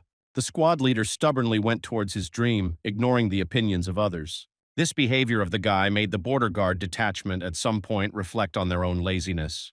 To make the evening more interesting, Torres offered Austin a fight. He insisted that last time he didn't understand why the guy was putting so much pressure on himself. Therefore, now the result should be completely different. The young man, of course, agreed. He liked such challenges. It was decided to fight with sticks without using real weapons. Several rounds have already ended in victory for the border guard commander. He rejoiced to the thunderous cheers of his squad members. But Austin wasn't going to stop there. The guy wanted to understand what exactly he was doing wrong. Thus, soon, all the members of the squad took turns offering the young man sparring matches. Because of the noise on the street, Maurice's group couldn't close their eyes. To the thunderous cries of the spectators, the commander of the losers' squad found himself on the ground again and again. But this didn't bother him at all. The guy just wanted more rounds. And the silent bodyguard of the heir to the merchant guild was shocked by this reaction. He saw that the young man was eager to gain new knowledge and used every opportunity to do so. The man realized during the meeting on the first floor that Austin knew about his power. But this did not stop the young man at all. On the contrary, it made him even more interested. He lost time after time, unable to fight back, but gaining experience for a future breakthrough. The only thing that seemed obvious to the man was that the leader of the losers' squad lacked intuition. He analyzed a technique to perfection in just a few approaches, and only after that was he able to resist with dignity. At the same time, his determination charged others with some incredible excitement and enthusiasm.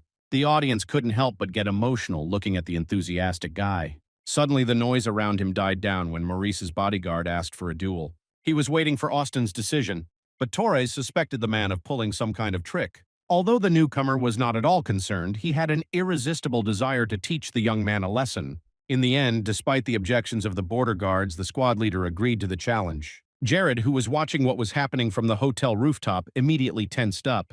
He prepared himself for possible dangers for the commander. The scoundrel, even with a stick, seemed an extremely dangerous opponent.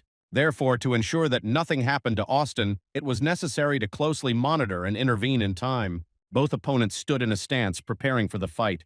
Despite the fact that his opponent was not moving at all, Austin felt the tension building. The guy felt threatened. It seemed like they were on a real battlefield and a massacre was taking place around them. Suddenly, the young man saw that the enemy had begun active action. The squad leader clearly saw the opponent's future trajectory. Austin realized that the man's target was his neck and prepared to defend himself, believing there was still time. But he acted too slowly. The warrior's imaginary blade pierced him through in the next moment. The enemy held a stick near the throat of the leader of the loser's squad and did not move. A heavy silence fell around the makeshift arena as everyone finally realized who they were dealing with. The man smiled, lowering his hand, and noted that Austin was doing everything right, but his slowness was killing him. The young man realized that the extraordinary development of his own strength was only in his head. He still had to grow and grow to reach this stone wall he was now standing in front of. But it was too exciting a process to give up on the dream so easily. Austin suggested repeating the sparring again immediately. The opponent looked around with interest, admiring the young man's ability to turn setbacks into opportunities. In the end, the cycle of fights dragged on so much that the audience had long since gone to bed. Only Alice continued to watch, secretly rooting for her favorite. It is expected that the guy received a lot of kicks and never won, but the squad leader was not at all intimidated by the chasm that separated him and his opponent.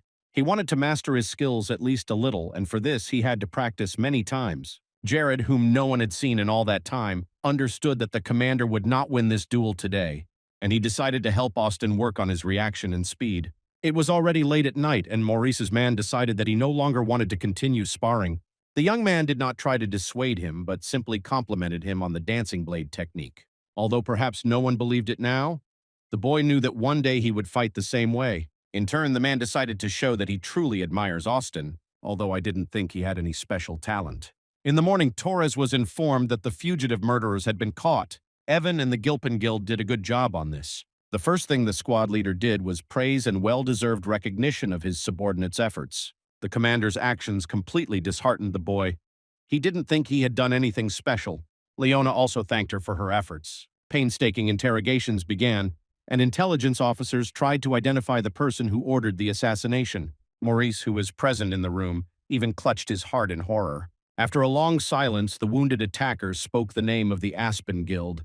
He claimed that they were paid money and promised an additional reward for successfully completing the operation. Leona didn't seem at all surprised by what she heard. She wanted to complete all the formalities as quickly as possible. The commander of the reconnaissance detachment also noticed this behavior. He was a rather observant man, but it was impossible to prove anything because the girl was giving away a rather valuable thing as a reward for finding the killers. In the end, there were no options left, and Torres agreed that she could go home with her brother. Under the leadership of Alice, the soldiers escorted the carriage of the heiress of the Merchant Guild to the city gates. While Jared admired his new achievement, Austin wondered what might happen in the future, especially since Evan told some details of yesterday's events. Leona knew full well that the Thieves' Guild had caught the assassins. When the detainees were finally captured, her man appeared on the doorstep. She said that the girl would spare the mercenaries from execution if they said what was needed. In Austin's opinion, Leona didn't care about her own life at all. Now the girl was in danger, but it didn't seem like she was worried about anything at all. All that was important to the aristocrat was that the family of the head of the Merchant Guild not be defiled. She, in memory of his love, was even capable of covering up his son's crimes. The guy reported that their powers were ending at the city gates, but Leona replied that he shouldn't worry. She would be under special protection. A few minutes later, the guy was convinced of this himself. Lockfried Merchant Guild was waiting for the girl at the main gate. The garrison captain announced the investors' decision, according to which Leona was considered the new chairman. After the solemn speech, the warriors bowed respectfully before the girl. At that moment, Austin understood the whole idea of the ruse. 2 days of arrest decided her future, but they provided enough time for the army to arrive. In parting, Leona reminded her of her proposal and noted that she would not force her to change her decision, but she was very interested in the fate of the young man and would like their paths to cross again. Then the girl would have the opportunity to repay him for his conscientious work. The former bodyguard and the heiress shook hands, reaching a kind of agreement. The conversation was interrupted by Maurice's reaction to the garrison commander's behavior. The fat man was incredibly indignant. But the man's stern gaze stopped the weak-minded young man. He no longer had the right to give orders. The one who almost brought shame to the Lockford family was to remain in the shadows forever. Although the advisor's plan failed, the warrior who was with them took away some interesting observations from the journey. Leona was extremely intelligent, and someone special had appeared in the army. After the departure of the new head of the Merchant Guild, Austin analyzed his mistakes in the last match. And although the enemy sincerely believed that the guy should abandon military service, this only motivated him more to take action. He only wanted to move forward regardless of the opinions of others. Therefore, I have already built a detailed plan of action. The next morning, Austin started to get Nate out of bed despite all his objections. The young man wanted to train with him, because, in his opinion, the axe connoisseur was well versed in the technique of the dancing blade. A few minutes later, a fierce fight broke out between them. The young man tried to draw up a careful plan of attack, tracking his opponent's blows, but it was difficult to find the right moment. Ultimately, Austin's quick reaction and strength allowed him to injure Nate. Drops of blood flowed down the subordinate's neck, who looked at the commander in surprise. Indeed, with a little practice, the squad leader became quite fast. But within a second, Nate enthusiastically suggested increasing the speed several times more. The young man, who thought he had finally defeated his opponent, froze in shock. The enemy now moved like lightning. Austin barely had time to fight back, let alone attack. At some point, the guy felt like his life was hanging in the balance. The squad leader realized that he had only overcome a hill and the real rock was still ahead. It was necessary to work with what was available and absorb knowledge with every movement. There was absolutely no time left for self-pity. All members of the detachment made efforts to raise the combat level of their commander. Jared constantly checked the young man's reaction speed. The wildcat no longer wanted regular training. He wanted to show that there was a sixth way to sense an enemy's attack. Jared called it a lust for killing and had just demonstrated it eloquently. Mastering this skill could help when the opponent's position was not obvious. The wildcat believed that Austin had absolutely everything he needed and could develop this skill. As a thank you for the precious stiletto, Jared solemnly announced that he would assist in this science. New impressions stirred unknown feelings inside the squad leader. He was ready for the challenge. It was about power over one's own instincts, which were completely independent of any of the senses. Jared considered predators and their prey a good example of his theory. A large number of repetitions was supposed to bring the technique to automatism and completely free the brain, which would be focused only on heightened sensations. This was the only way to master the thirst for murder. Gradually, subordinates began to notice subtle changes in the behavior of the squad leader. At first, no one could understand what exactly had changed. Only Evan correctly observed that the commander had become even crazier than ever. The other soldiers immediately picked up on this, although Austin himself did not think so. The young man always thought that he was the most reasonable and balanced among them, but how wrong he was. No matter what the pack leader did during the day, the panther always came to his bed at night. Although no one in the room understood it, Esther was healing him and giving him strength for the next trials. The girl didn't want to admit it, but deep down she was rooting for the guy just like everyone else around her. At the same time, she had a goal which she pursued despite all the difficulties. Taking advantage of the pause in the kingdom's war, Austin focused on honing his skills. Like a squirrel in a wheel, the young man repeated the training with each member of the squad in turn. He was not at all bothered by this state of affairs. The guy was making a huge effort. The squad leader believed in his own progress, which was to happen very soon. There were also improvements with training and recognizing the urge to kill. Gradually, Austin began to feel Jared at a sufficient distance from him. They practiced this skill under any conditions, even in front of other warriors, although they did not understand the meaning of such actions at all. Unlike the commander, the subordinates did not believe that there was progress due to excessive practice. The boys were confused that Austin had previously seemed to be making giant strides forward, but now it seemed he was standing still. Eventually, at a team meeting, Nate suggested putting the leader through real testing. The team went to the bulletin board the very next day, but there seemed to be no worthy tasks for him there. Unexpectedly, a stranger offered to help him with a small business nearby. It was about exploring a mysterious dungeon in the fortress.